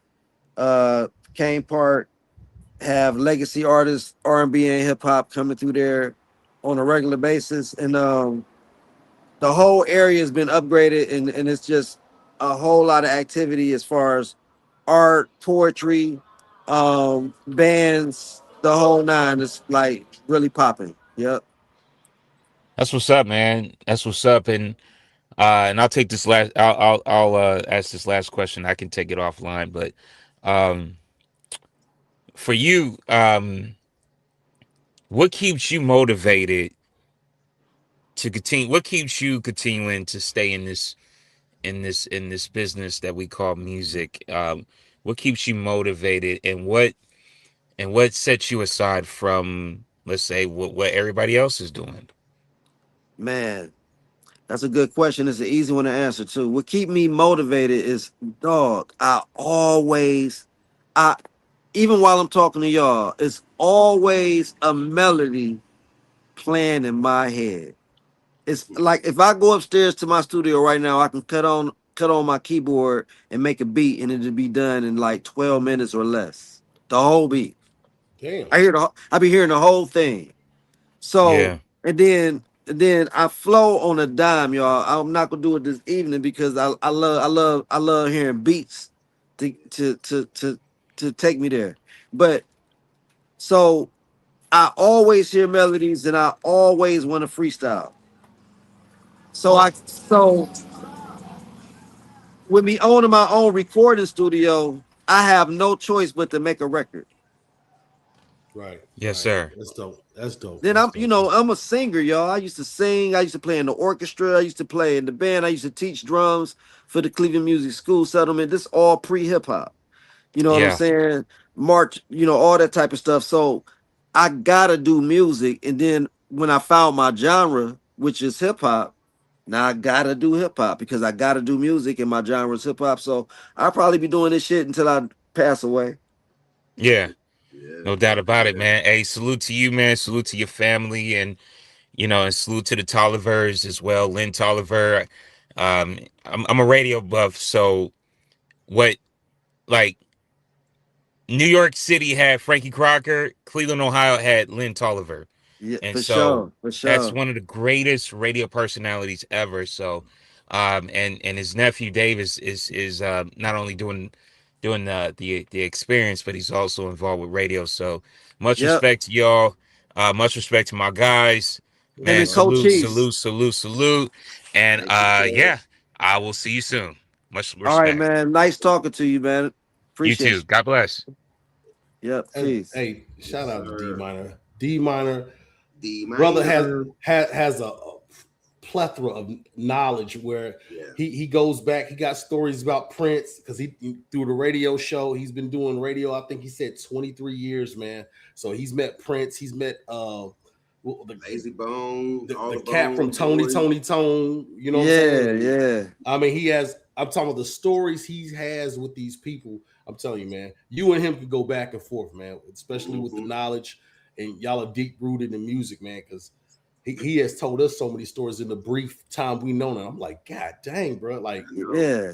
For him to know who my cousin is, and Lynn and all of them, and describe him right, I know he on it for Yeah. Oh sure. yeah, oh yeah, Yeah, yeah. I was thinking the same that thing. I'm like, that's damn. why I told him to pull up because that dude has a man. He's well rounded in this music game, Yes, man. he And like I is. said, Yeah. he does his job as a radio station on the Bay. Him and his partner, and they talk about hip hop and everything like that. Mhm. Uh, your boy Rock says make one when you get off. He's talking about making the beats. Oh, he said make it be when I get off. Shoot, I might. I don't know. It all depends, man. You know how I am, Rock. I might be thinking about inviting some people over and I gotta be inspired. Let me tell y'all something about me making beats. It's hard for me to make a beat when nobody in the studio with me. Yeah. For real. Back Inspiration. when I was younger, I used to make like 10, 12 beats a day. I used to make like 3,000 beats a year, like literally. You know what I'm saying? And but as I got older, I needed to be inspired. So now I really only make beats if I got a recording session, somebody paying for it, or if I gave myself an obligation like the Confluence album. So I gotta give myself a carrot. Other than that, I just be chilling in the room watching my cousin play PlayStation and stuff like that.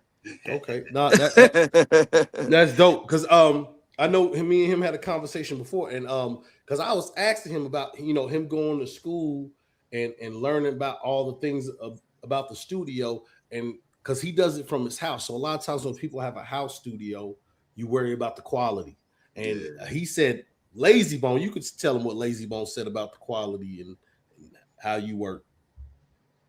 Oh yeah. Lazy Bone, he uh he loved the way I do his vocals. He loved the sound to come out of my studio. He always complimented. So, you know, since I got a degree in engineering, I don't necessarily have to be in the most acoustically correct room to understand what I'm listening to.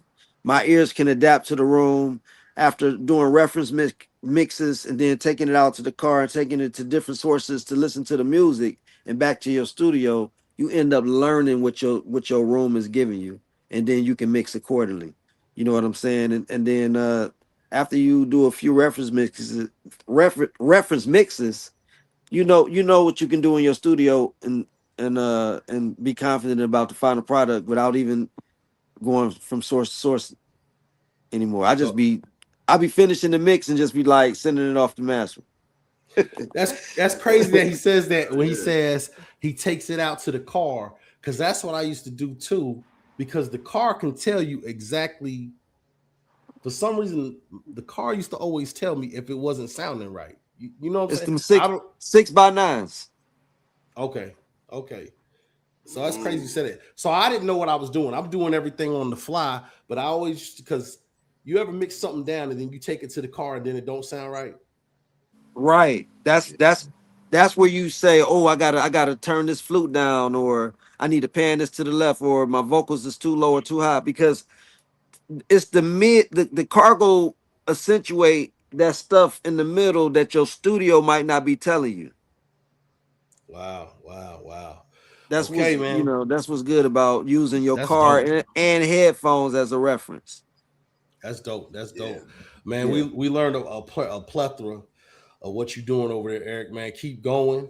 Shout out to you, Scratch Paper Production. Hopefully, Yes, we Hey. can meet your artist, Mark. What's his name again? Mark. Oh, Markham. Marksman Mark Payne. Payne. That's MarxmanPayne. Marksman Payne. Okay, Yeah. okay, okay. Shout out to Rock because we got Rock coming up on an interview too. He's about to drop everybody. All You right. know Oh what I yeah, for mean? sure. For sure. He's dropping that on the first, man. Let everybody know where they can find you. And give them your email again. And just let them know, man. Tap in. All right, y'all. So on IG is at Eric Wilson Beats. Beats ends with a Z. Eric Wilson Beats 2, Scratch Paper Productions. You can email me at scratchpaper@gmail.com. And you can DM me on any platform that I'm on. I'm gonna go answer your message and see what's up, see what you're talking about, see what you got going on, and see how we can chop it up. I ain't got time for everybody. but because just like y'all ain't got time for everybody too. So, you know, if it's good, it's good. If we can mash, we can. If we can't, we can't. You know what I'm saying? So Yeah. Man, shout out, shout out. So all y'all looking to collab, advice, whatever the case may be. Like I said, you got this brother right here, man. He's out there in Cleveland, man. He does a lot of work out there, man. You know what I'm saying? He's acting, doing screenwriting, rapping, producing, engineering. You know what I'm saying? So for sure. y'all tap into the movement, man. Tap in, man. The Hell yeah, Confluence. man. When's the Confluence coming out? Do you have a date on that? So look, the singles drop just about every week. This morning, Down on You featuring Ike and T-Man dropped. Yes, shout out. Um, so I got about 6 more songs to release. Then after that, I'm gonna let those singles do what they do. Cause let me tell y'all, especially the people that may not know how to look at their analytics.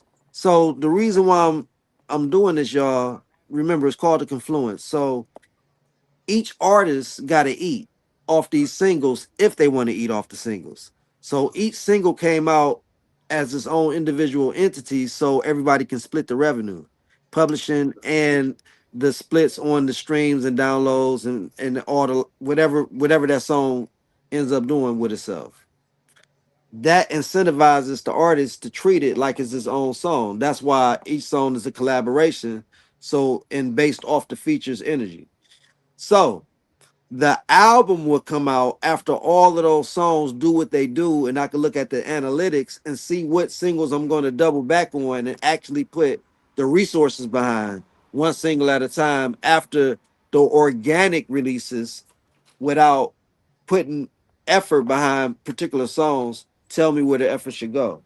Once I know where that effort should go, then I'm going to create the physical product, which is going to be either vinyl or CD, if not both, with the artwork that tells the whole story and make it a collectible, a collector's item, because they got access to the album already.